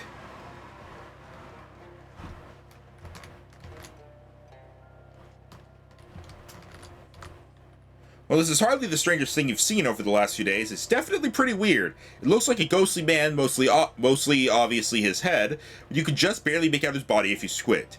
You reach out to touch him, but your hand passes right through. He doesn't respond to any attempt to get his attention, but instead he seems focused on something that you can't see to the left of that disgusting fly-covered meat hook. After a few minutes, the novelty sort of wears off, so you get on about your business.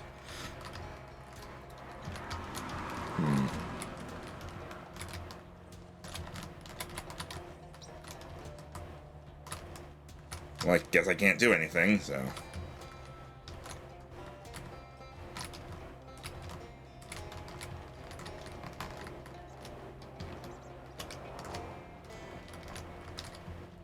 Huh. Can I really not do anything else in here? Alright.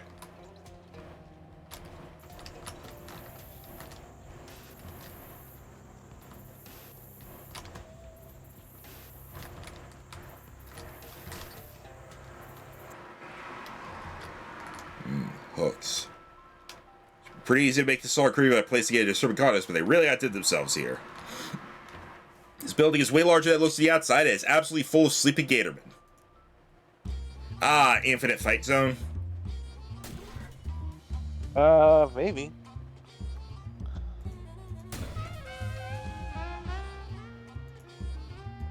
Well, if I may make a suggestion for your next destination, you might want to go to the radio tower so that way you can keep an eye out for radios after that. Gotcha.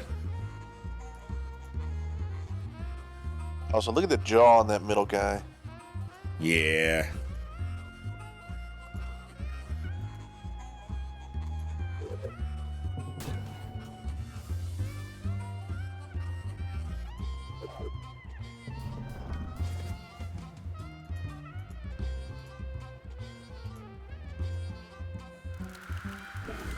And now he dead.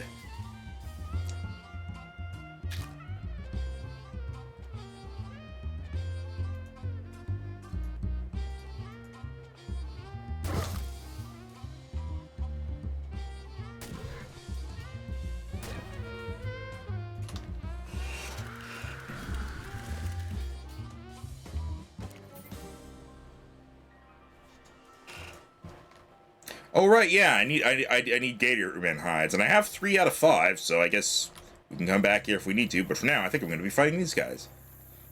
It's not too late to turn tail and run. Turn their tails into dust.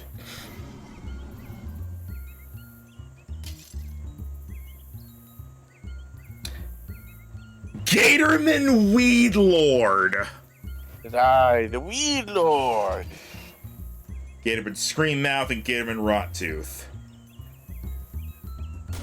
Love the name of some of these enemies.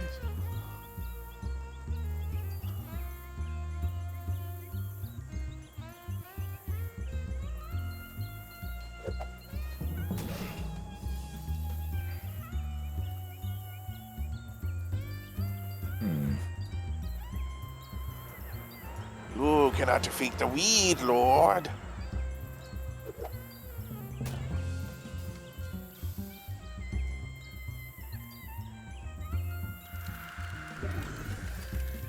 Oh.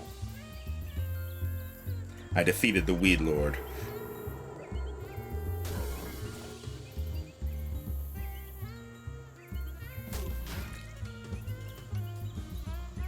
Go, Alucard, give me health.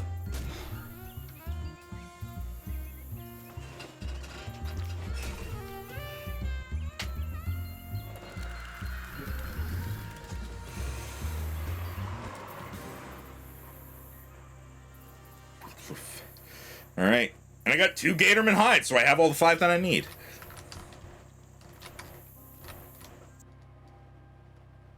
Oh. Heard you killed our Weed Lord.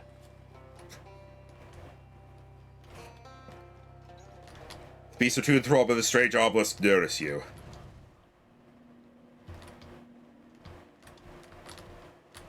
I think Alphonse can see a ghostly version of you just like you can see one of him, but you can't otherwise interact.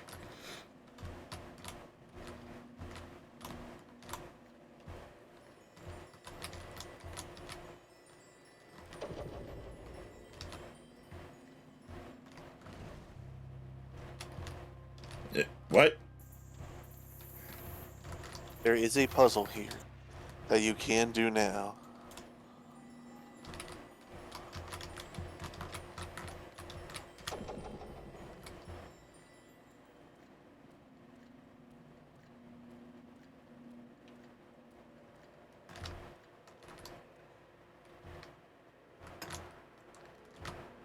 Ah. Back to that. Needs to know us. Shall you kill us not I tell? I could see everything. Shall not surrender or in text. Say to knock right. In the portal. Ah. In the portal, I can see everything that ever was and ever will be. Everything that is. Sorry.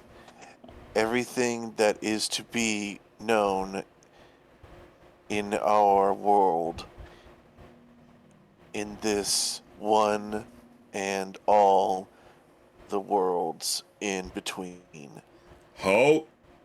He's saying that in the portal he can see everything that ever was and ever will be, everything that is to be known in our world, in this one and all the worlds in between.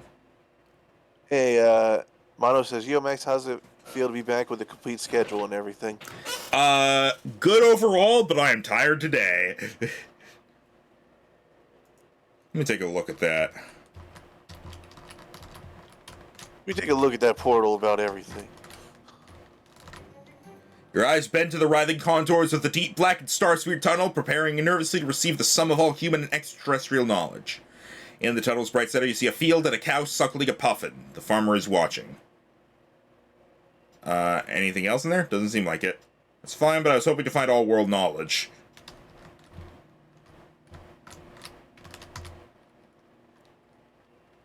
I don't think that poor...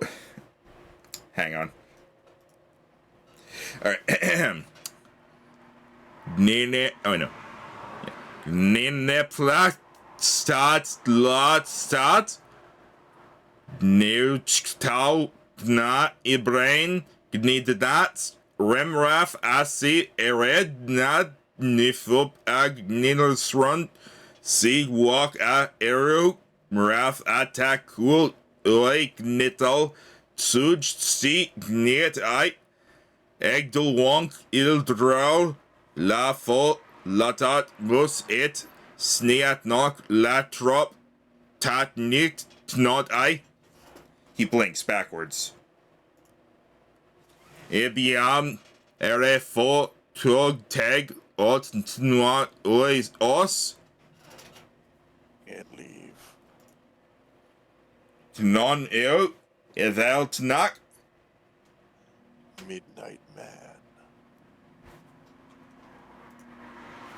Is that username Midnight Man? No. Midnight, huh?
Huh.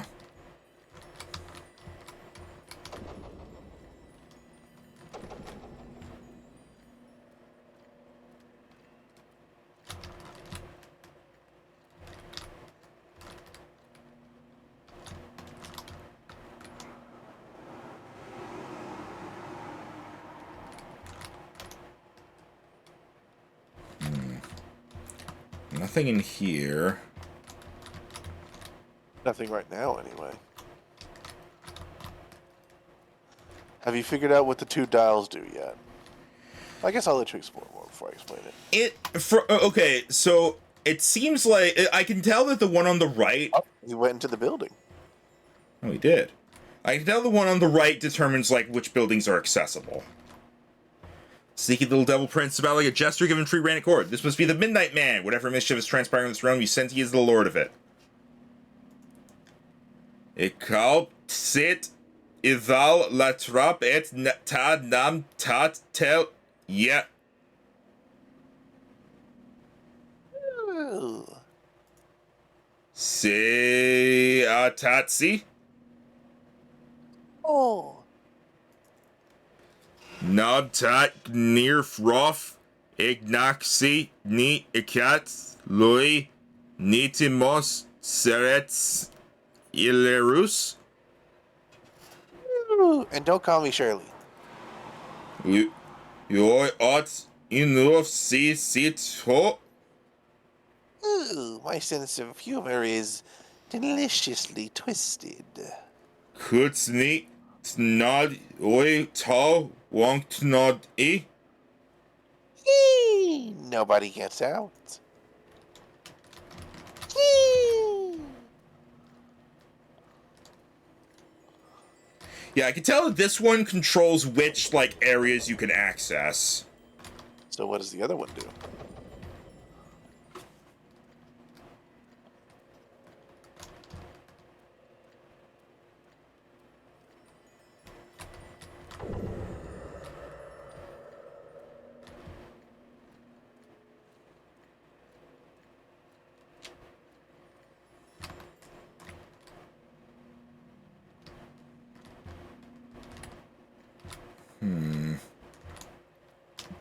I thought at first I just had to have them both pointed up because on a clock that would indicate midnight.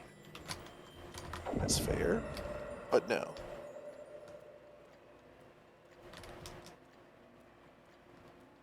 I saw that.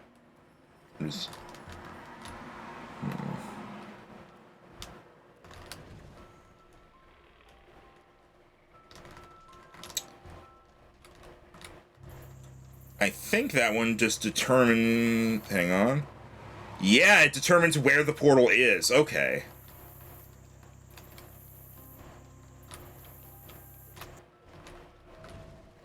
So what I... No. So what I need to do...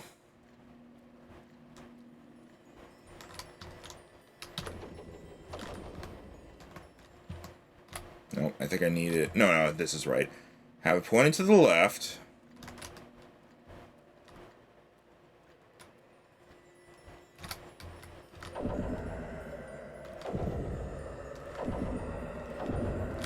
I think maybe it's this.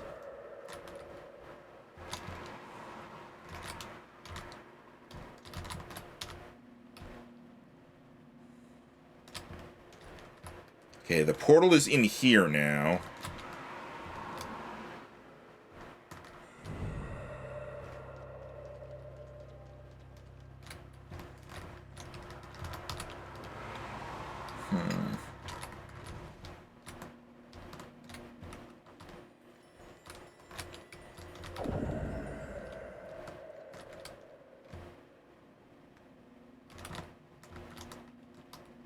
I will let you come to me when you are ready for hints. Do I need to do something with this guy right now, or not yet? Yes. Whereas for the other guy you were trying to speak to no longer has anything to say, and last mentioned this person. Okay. I thought maybe I was supposed to use the portals to help the other guy escape.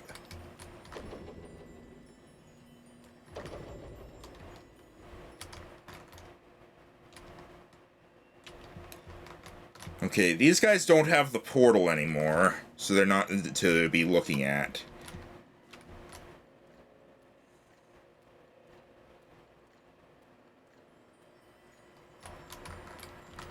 I know this determines where the portal is, so let me see what all the options are. So when it's pointed to the right, it's in here. Down, it's here. And then left, it's over here. What about when it's up?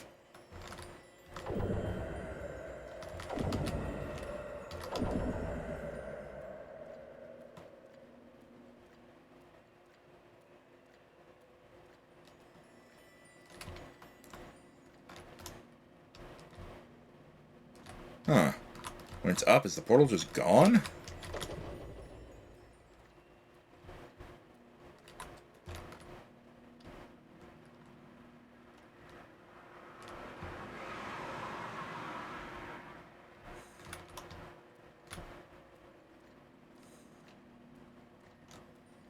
And then down means it's there, right means it's right over here. Left... Yeah, left puts it here.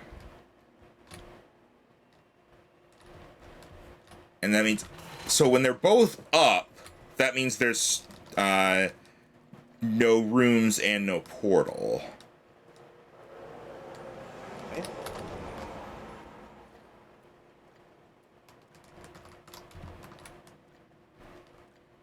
So there's nowhere for this guy to go. But when there's nowhere for him to go, he just kind of runs back and forth. Yeah.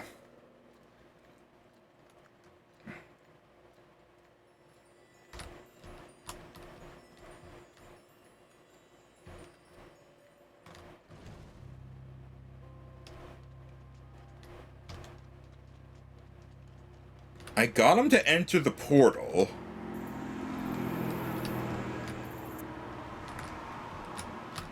Now where is he?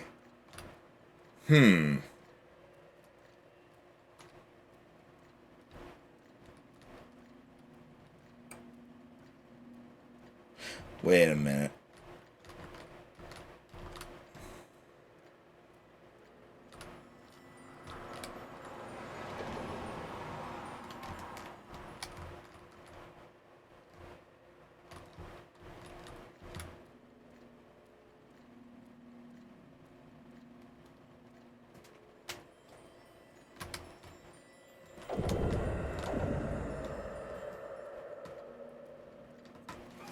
Alright.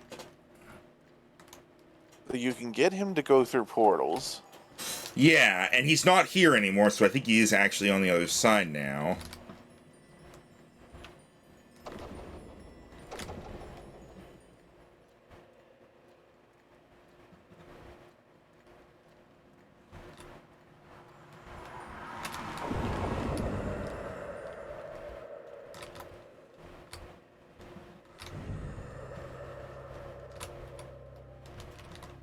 Is he out here now?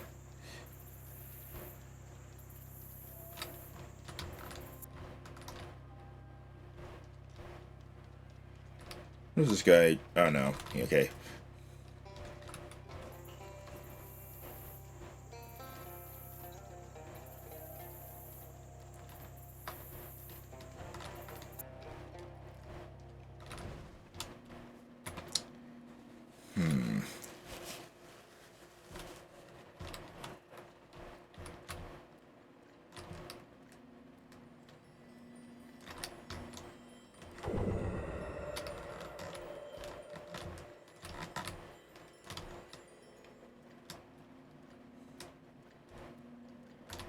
Seems like perhaps if he goes in a place...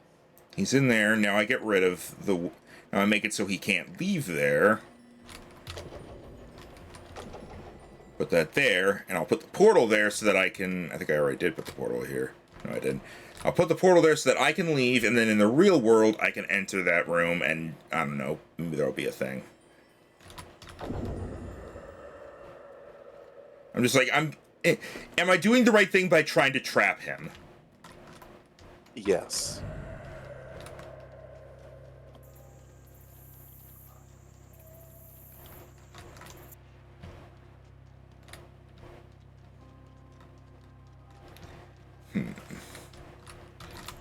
But see, that door's open, so surely he would just run out the door. But there is no... But it doesn't exist in this world. That room doesn't exist. So, because I got rid of it. Perhaps he goes elsewhere and finds a different portal.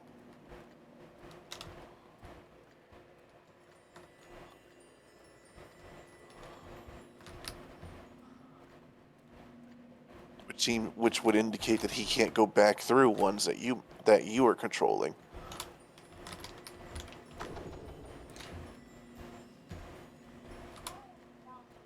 So if I get rid of that, he can't go in. He can't leave that room. Could he? The door's still open. Right, no, the room doesn't exist. Maybe if I do this.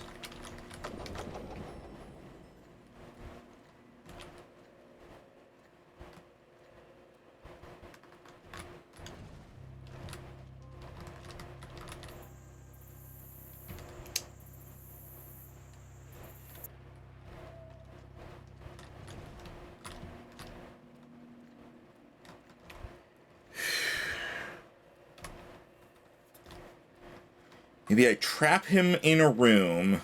I do this so that the rooms don't exist anymore. Then I use the portal in order for me to enter the real world and then re-enter and be back in that room? Would you like a 2-word hint? Sure. Corner him. That is what I'm trying to do.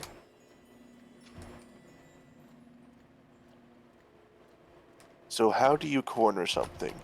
Generally, you would need to chase it to a place where it has nowhere else to go, right? Yes, like the rooms, which I've been doing. But it's not But all correct. those rooms are open, right? Once he gets to the other side, he just walks out that door in the other plane.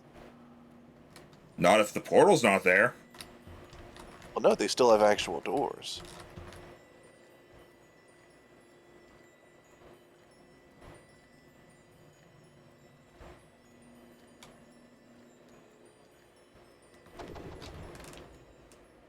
Wasn't there a room where we could push a rock? Maybe. Hang on. I mean, I know there was. Let me just...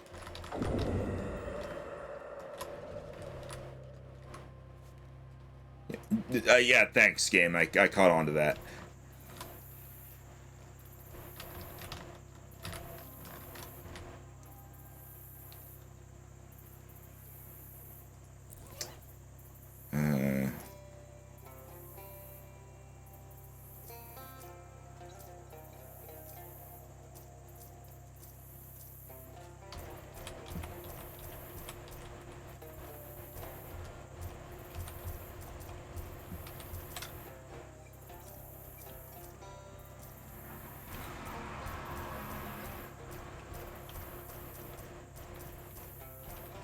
Pick your pants.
Okay, well now he's in here.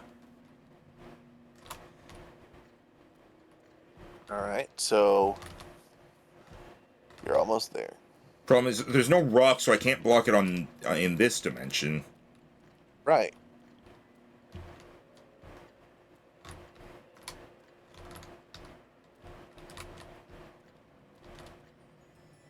What are the 2 things you have access to in here?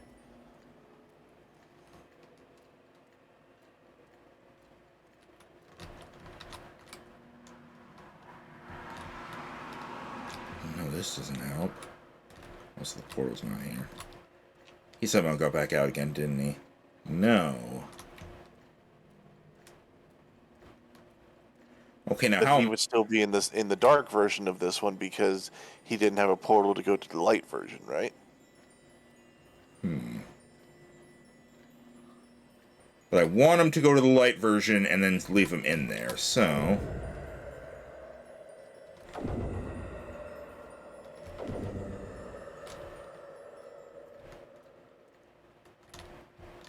But you won't be able to get in the room either because there's a rock blocking it.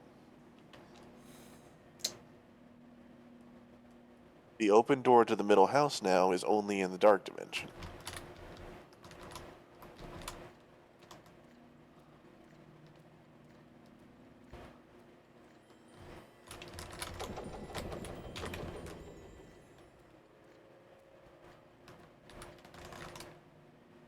He's still in here.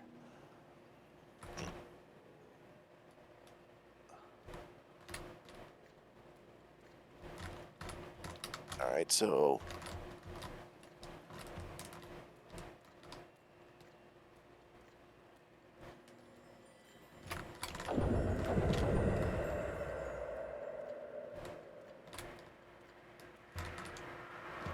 Booga booga. Right, so now he goes through there, and normally he would run out a door, but there's no door now. Something has changed in the devil's demeanor. The antic hopping has ceased, replaced with perhaps a sobriety, a maturity. I spent so long thinking what I would do to you, who trapped me in this cage, and as my hungry mind turned over thoughts of disembowelment and exsanguination, I was drawn more and more to the walls of my prison. Why there is such life here? Consider the growth of the intrepid peat moss, the burble of the cheeky bogwater. Your world is quite simply beautiful. Is it? I never knew there could be beauty such as this. Had I known, my goodness, had I known, I would have lived much differently. I would have truly lived. Thus, I renounce my mischief in all its forms. I dedicate my life to the care and cultivation of your glorious flora. I will become how do you say it? Garden har. Yes, that's how we say it. I will become a garden har. Okay, so will you release that man? Mr. Jeffers. Yes, I think that particular show has gone on long enough. Allow me to bring down the curtain and send him home. He burps. It's long and very loud, and he looks at you apologetically while he does it. After 3 minutes of sustained noise and eye contact, it's over and the gateway to his dimension has vanished. It is done. Now help me move this boulder out of the way, that we might both be free. Yes.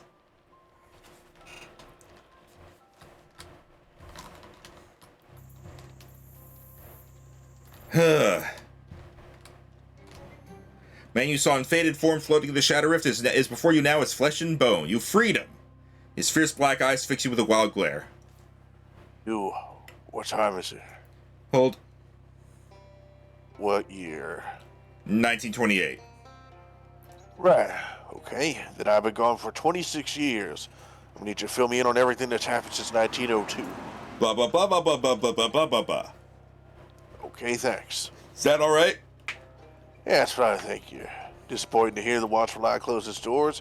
Time to find a new job, apparently. At least the world always needs reporters. Who are you? Nose Jefferson, reporter. Your name is Nose? My nickname is Nose. They call me that because I knows everything. Once I've done my research and talked to my sources, then I knows everything.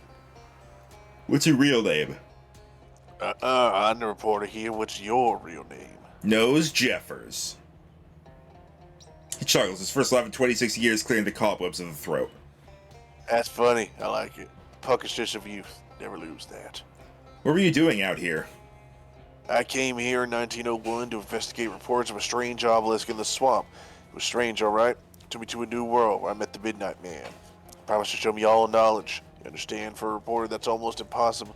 An impossible offer to resist. Answers to the great mysteries of history. You know, like Neptune? What do we think's going on up there? Yeah, I don't know. And me neither, because I certainly didn't learn anything from what the Midnight Man showed me. But I did think that if I stared at that cow and puffin long enough, the answers I sought would reveal themselves to me. And did they? No. Maybe if I kept at it longer. There was one teat I never got a great look at. I have to go. Will you be alright? Tell you, after 26 years looking at what I was looking at, there's one thing I need, and that's a drink. And I'm sure not talking about milk. Oh, I forgot to tell you about Prohibition. Damn, they finally pulled the trigger on that, huh? I do know a place, the Talk Simple. Look it up. Thanks, friend. I feel comfortable calling you friend at this point. See you there, maybe. Oh, and I should give you something for your trouble, huh? Grover Burgess, our old EIC, don't know if he's still around, like to put out a special edition on his birthday, August 5th. The one we did a few years back, 1900, really broke the bank. If you can find it, I bet that'd be worth a lot of money now. Interesting. Well, good luck out there. A special edition... When that departs, wading through the swamp water and out into the world for the first time in over 2 decades. Nice.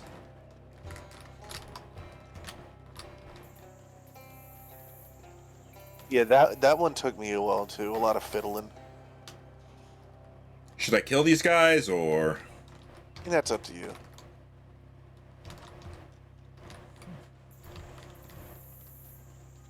You do have all the gator hides you need, right? Yeah, I have at least 5.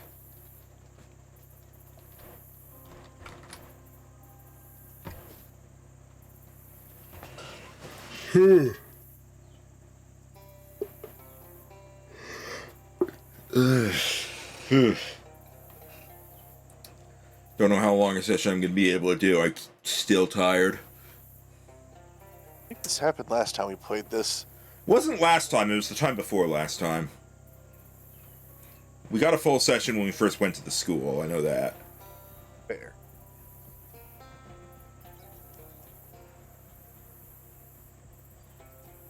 Check the frog bog later.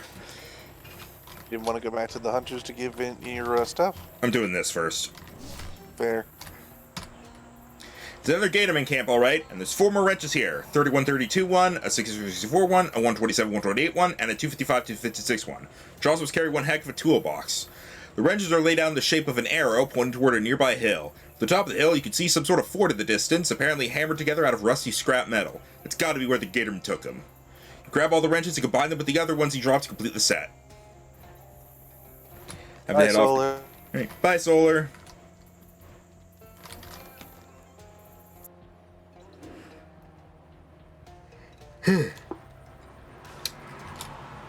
There's some guys hanging out here looking stoic and cool, and also a gatorman with more than the usual allotment of teeth. Hi, who are you guys? We are radio technicians. Why are you standing here in the dark? Why not? It's the radio. There's nothing to see. Oh, you got me there. That machinery looks weird. Are you speaking of the battery units that appear to be powered by outer space or some form of negative energy or something like that? Yeah, that's strange, right? They are not standard issue. It is true. So what? I cannot tell you any more about them. So what's the stuff for? Always with the questions. Sorry, I have a curious nature. I will not reveal to you our employer's plans. Their plans to... To use this equipment to broadcast our voice across this country once she has assumed full control of the government. Aw, please? No, stop asking. Shucks. Well, they're in my way. Let's see.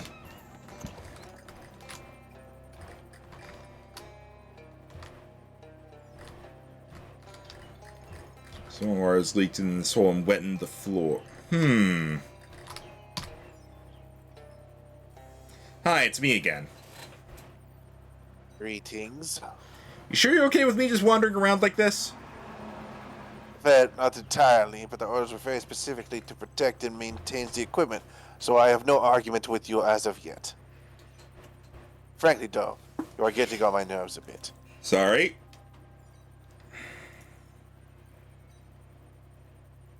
Okay, I already asked that.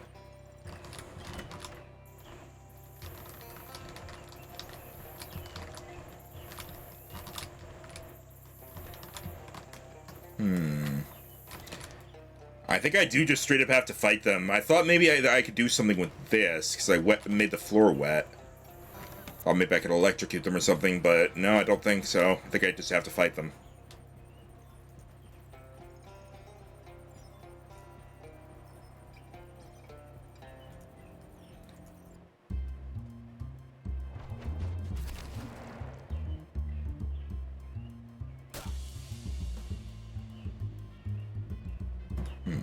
It's a vampire gatorman.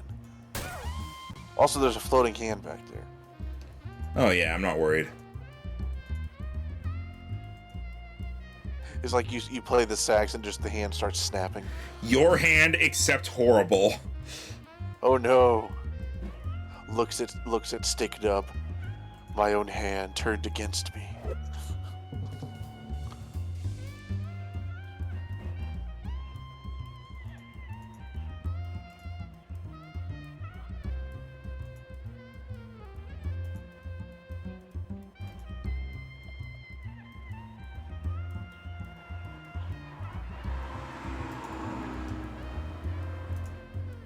You.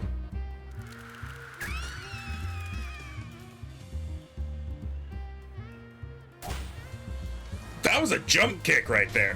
Whoa! And a bite. He has multi-attack. Good job, you.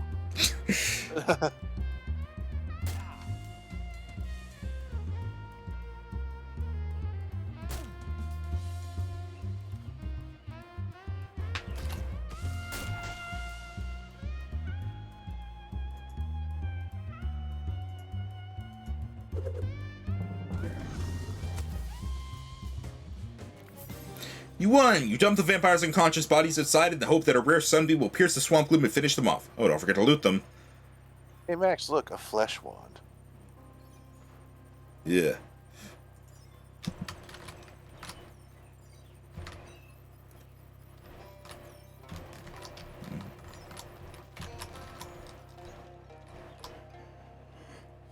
When these guys sharing one bed, wait, why is it in a coffin? Glowing lightning ball thing. There's a to-do list here with a single entry. Guard the radio equipment. You erase the check mark.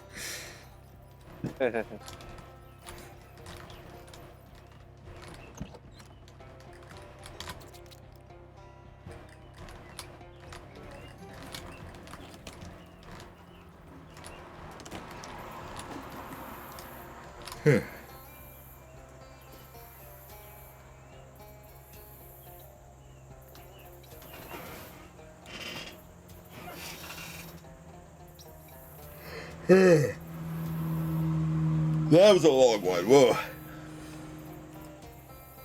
like you're about to fall over from it. Yeah, I think we might have to end. You want to go turn in those things before you Yeah. forget? Yeah, we'll do that.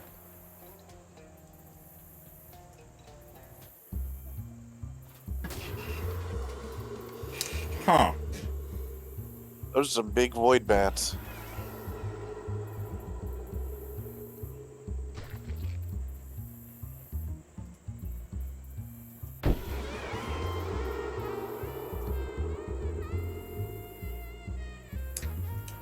I need them all to die.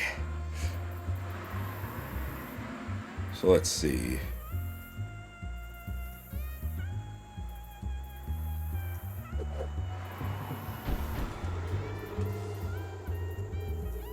Why do I have no AP? When void stuff hits you, it drains 1 AP. Ah, right.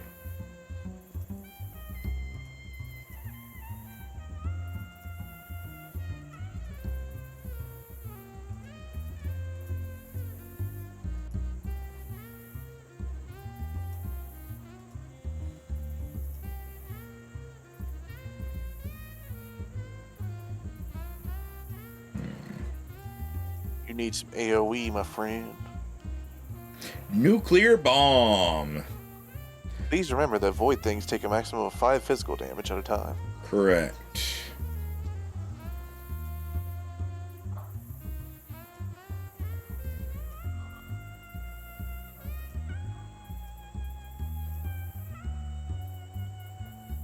Hmm.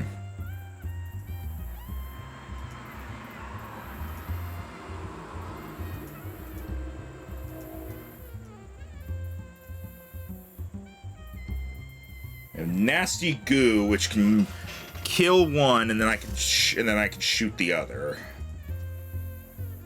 Or nasty pastry. I'll do the pastry.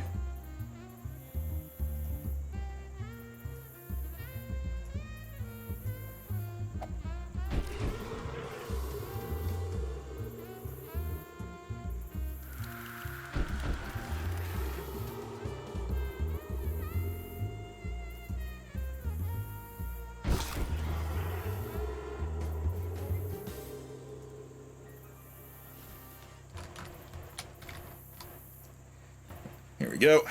I've got the hides you needed. John chuckles inappropriately. Need? Got news for you. Don't need them. You'll keep them. Oh, it's just a test. Wanted to see if I could trust you with the real work. Seems I can. Ready for some real hunting? Even if it was a test, I think I should get paid.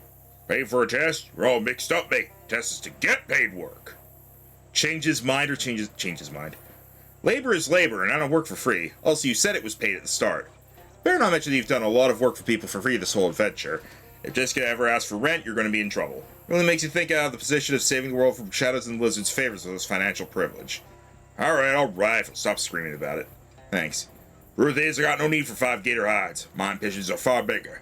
You met Paul, you know he's mute. I'm working to build up a leather tongue. So what do you need for that? 10 gator hides! Okay, I can do that. Great, my brother will be thrilled. Now you need 5 more. Alright. Well, it won't take long to do, so... I will point out, you are planning on assaulting a gatorman fortress. True, but that's gonna be next time.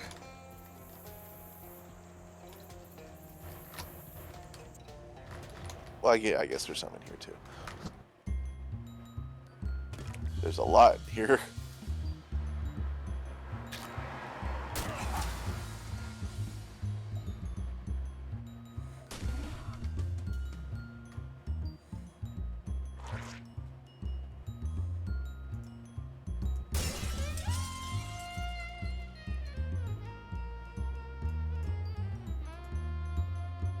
Let's see.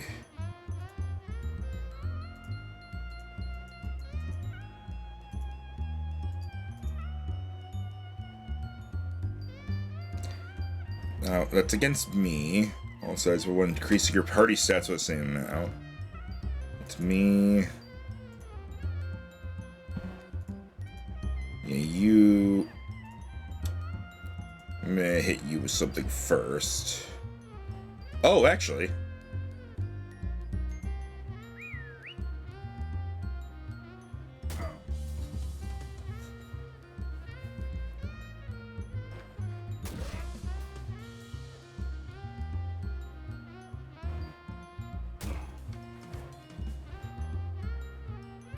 All right.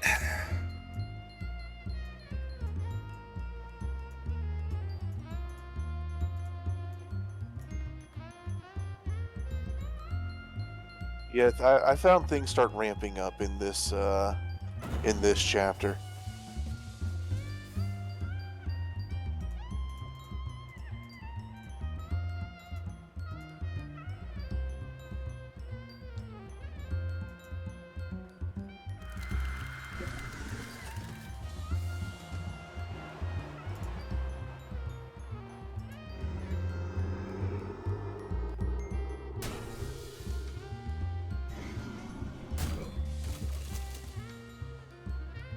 No, the Weed Lord.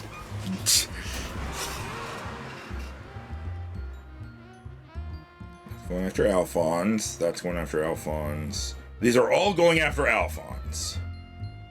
Peter, die.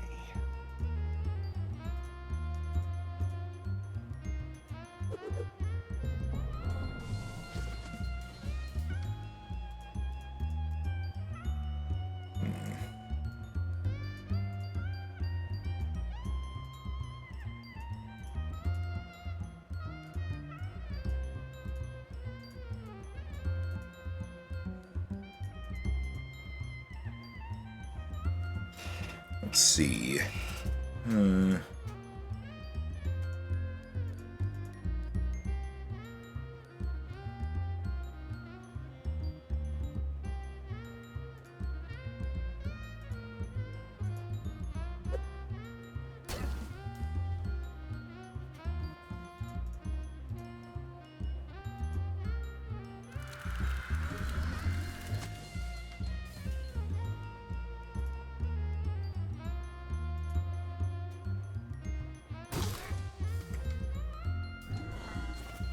There we go. All right, you got through them. See you later, Gatorman. Yeah, Spacey Hey, you Master. got 4 hides from that. Yeah, and that was only half of them.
I'm not sure if Alphonse is pulling his weight yet.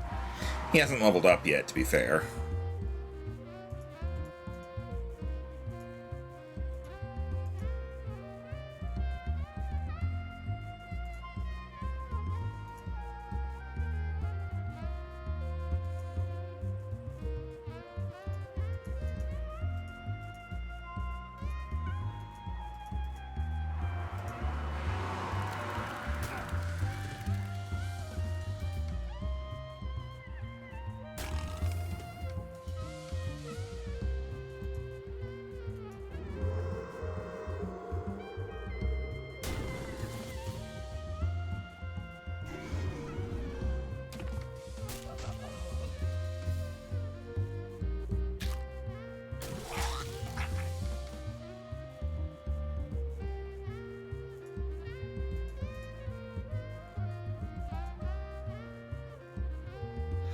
Yeah, this ain't gonna end well.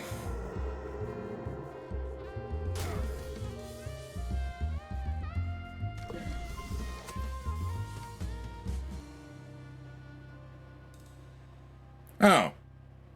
I got +1 mysticality from that.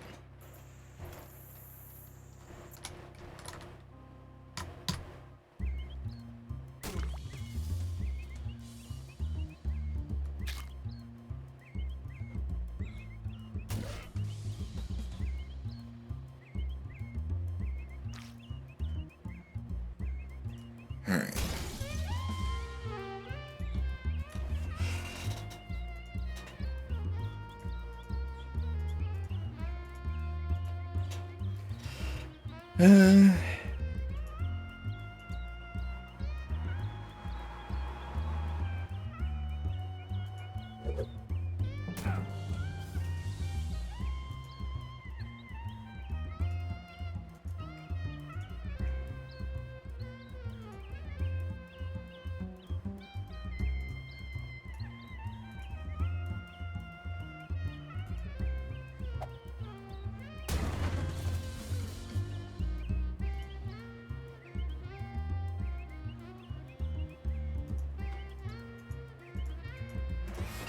Whoops.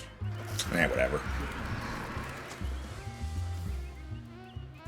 You got this.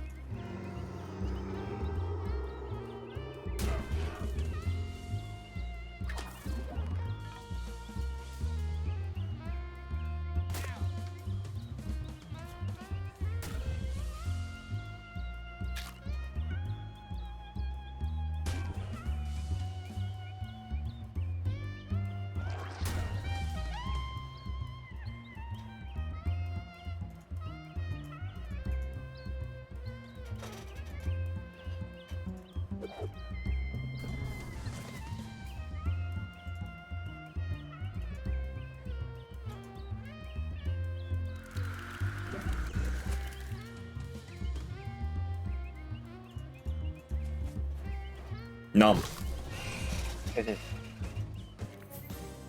Gaze long enough into an obelisk, you will be beaten up by a stranger is a lesson for these gatormen. Cannibalism. Alright. You aren't impressed by the Shadow Minotaur? Nah, Minotaur would have the horns on top. Shadow Brute?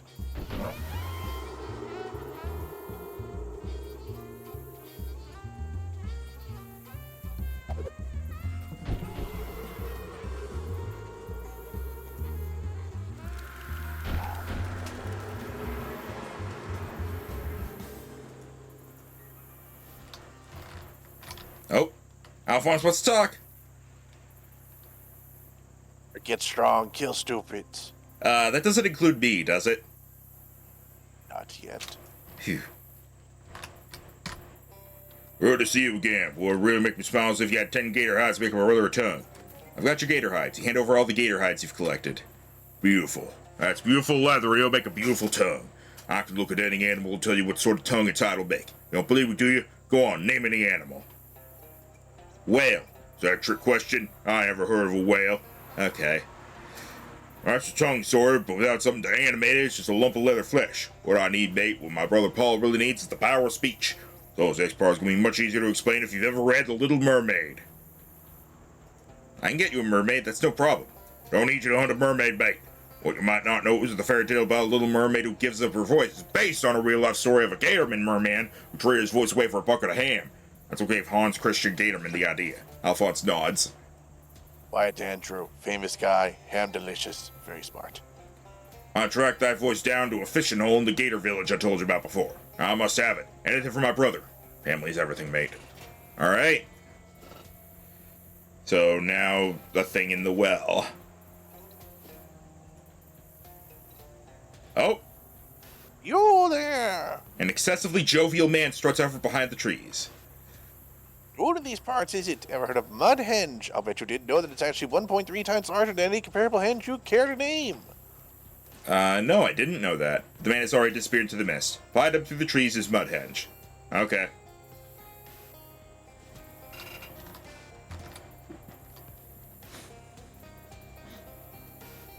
The fishing hole was at the beginning. Oh. I was looking for, like, an actual well. Hang on. There he is.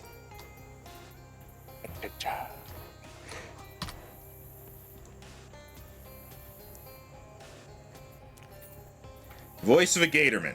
I think this might be the voice of the Gator Merman. Oh, Gator Merman. I think this might be the voice of the Gatorman Merman. Or at least a voice of a Gatorman Merman. And some meat.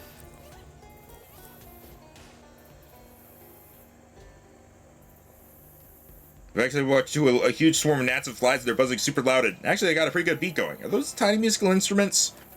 You swing your hips and give the swarm a little of the old soft shoe and a jaunty whistle. The insects are super into it, despite the fact you kill several of them every time you clap your hands. When the show eventually winds to a close, they leave you a tip as they buzz away. Nice. Uh-oh. Oh no, it's Gator Sherlock Holmes. Hunters have become the cage. Oh no, the Gatorman detective. You thought he was only a myth. You're a Gatorman detective, I presume. Presumption accurate. Watch toward Max and Allied, giving Gator right, protecting him. Have Gator right. I acknowledge this, but our criminal, our accomplice, our murderer, lose Gator right, prosecute you. What will you do with these men? Mailmen dead, suspect hunters, have trial. Find guilty, consume them.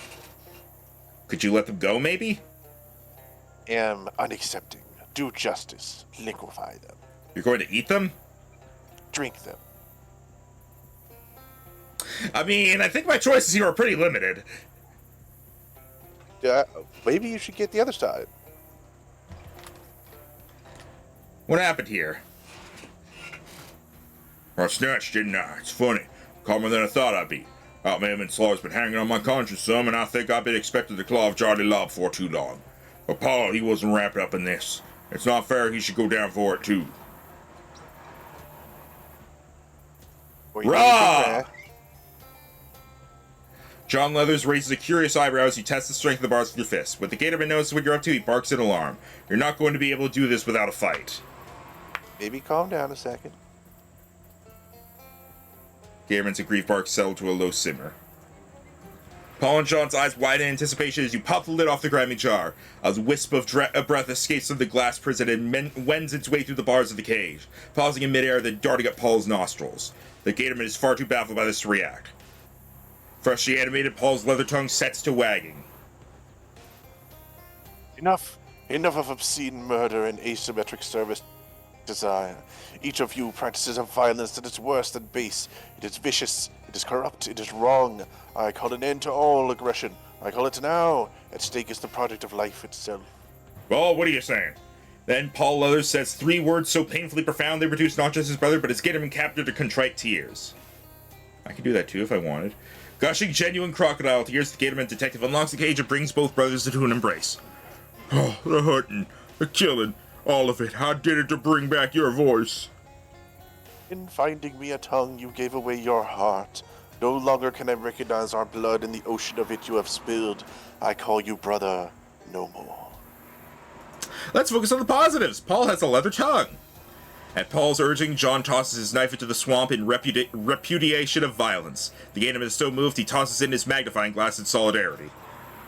Now, do you do the scummy thing? Do you do the solidarity thing? Do you do the super scummy thing? Or do you just go, meh? There are benefits to all of these. Surely you have some of these you're not using because it literally doesn't match with your class. I have like 10 Also, you fairy have star like 10 wands. fairy wands. Does it matter which weapon I throw in as long as I throw in a weapon? I don't believe so. I would toss in a dupe. Goodbye to the fairy star wand. Suck through goop into the lowest and most private parts of the swampland. Paul nods in sanguine approval and touches your forehead in blessing. This armor, +2 physical armor. Touch his forehead, touch your own forehead again. Thank you, sir. Paul eloquently negotiates a resolution to the mailman murder. John will go with the gatorman to face trial, but the death penalty will not be levied against him. This can't be goodbye, brother. I don't wish it. Know that if I see you again, it will be for the last time. I will use the last of my life to build a ladder to heaven of my own, so that I may protect the dinosaurs from men like you. I also will be doing that.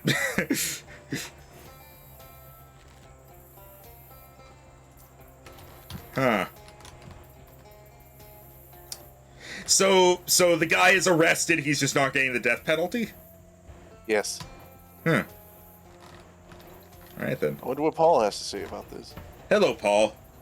It seems our paths are fated to cross. How are things between you and your brother? He may be my blood, but I will not call him brother. Our blood is undone by all that which he has spilled in the causes of violence and vengeances. When next we meet, it will be that in the Azure Empyrean, upon the highest rungs of our respective ladders to heaven. So not great then. What will you do now? I build a ladder to heaven, which as we speak grows rung by rung. When will that be done? I expect not for several weeks. Can we trade? You have anything interesting now? I don't think so. Gator stick.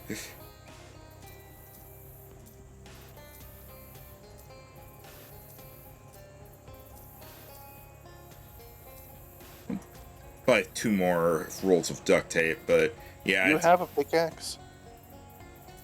No. Wait, I thought I did. You can sort by A to Z.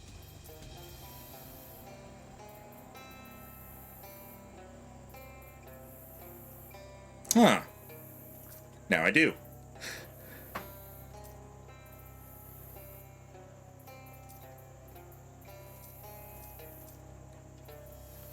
Alright. I guess that's everything to do here then. There was something that you could not do until you had proved yourself as a hunter. An empty cage. You stare at it in silence for 4 minutes and 33 seconds and then decide to move on. That's very oddly accurate.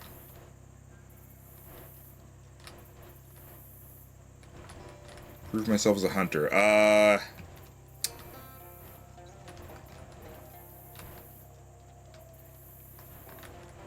bedroll. The other one. Ah! It must be where John enters a hunter's dream, where you might if you ever prove yourself a hunter. I am a hunter. Yes, you did hunt enough gators to give a man a new voice. That proves you a hunter. Will you dream now, good hunter? I will.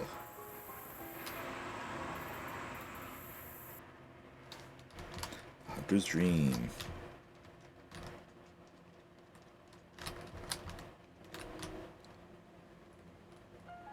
Here, you've wet yourself. Miss, Maxon wet himself. Get the principal. But I didn't do anything. Maxon peed himself. Oh no, this isn't a hunter's dream. This is a hunter's nightmare! Escape! Pee pants. Yeah, peed your pants. Pee pants. Is there anything else I could do here? Okay, no, so this is all a joke thing. Hurry, Max, you're getting shamed.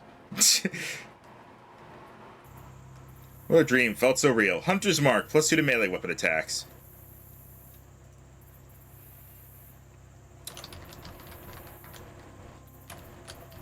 That bedroll left a Hunter's Mark. The bedroll left a Hunter's Mark. Heh. +2 to melee weapon attacks. I have a lot of things to my melee weapon attacks. I don't think I have as much to my ranged weapon attacks. Alright, let's see. Do I have any... Can I do any level up stuff? Well, you have 410 XP. Remember, your basic skills are all you can buy here. Everything else will be books. Although you can buy both the things you don't have yet. Yeah. There we go. Now I have all of them. Yeah, and AP regen's pretty good. Alright. Nope. Alright, we'll end off here, and next time we'll move on. I'm gonna go to the bus stop, just so I'm there. Hang on, one more fight, I guess. Jesus Christ. Woo! I've seen enough cosmic hentai to know where this is going.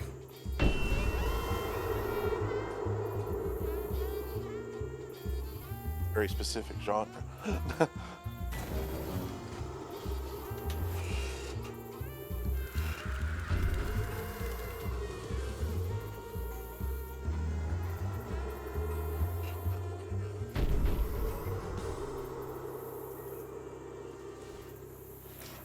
Alright.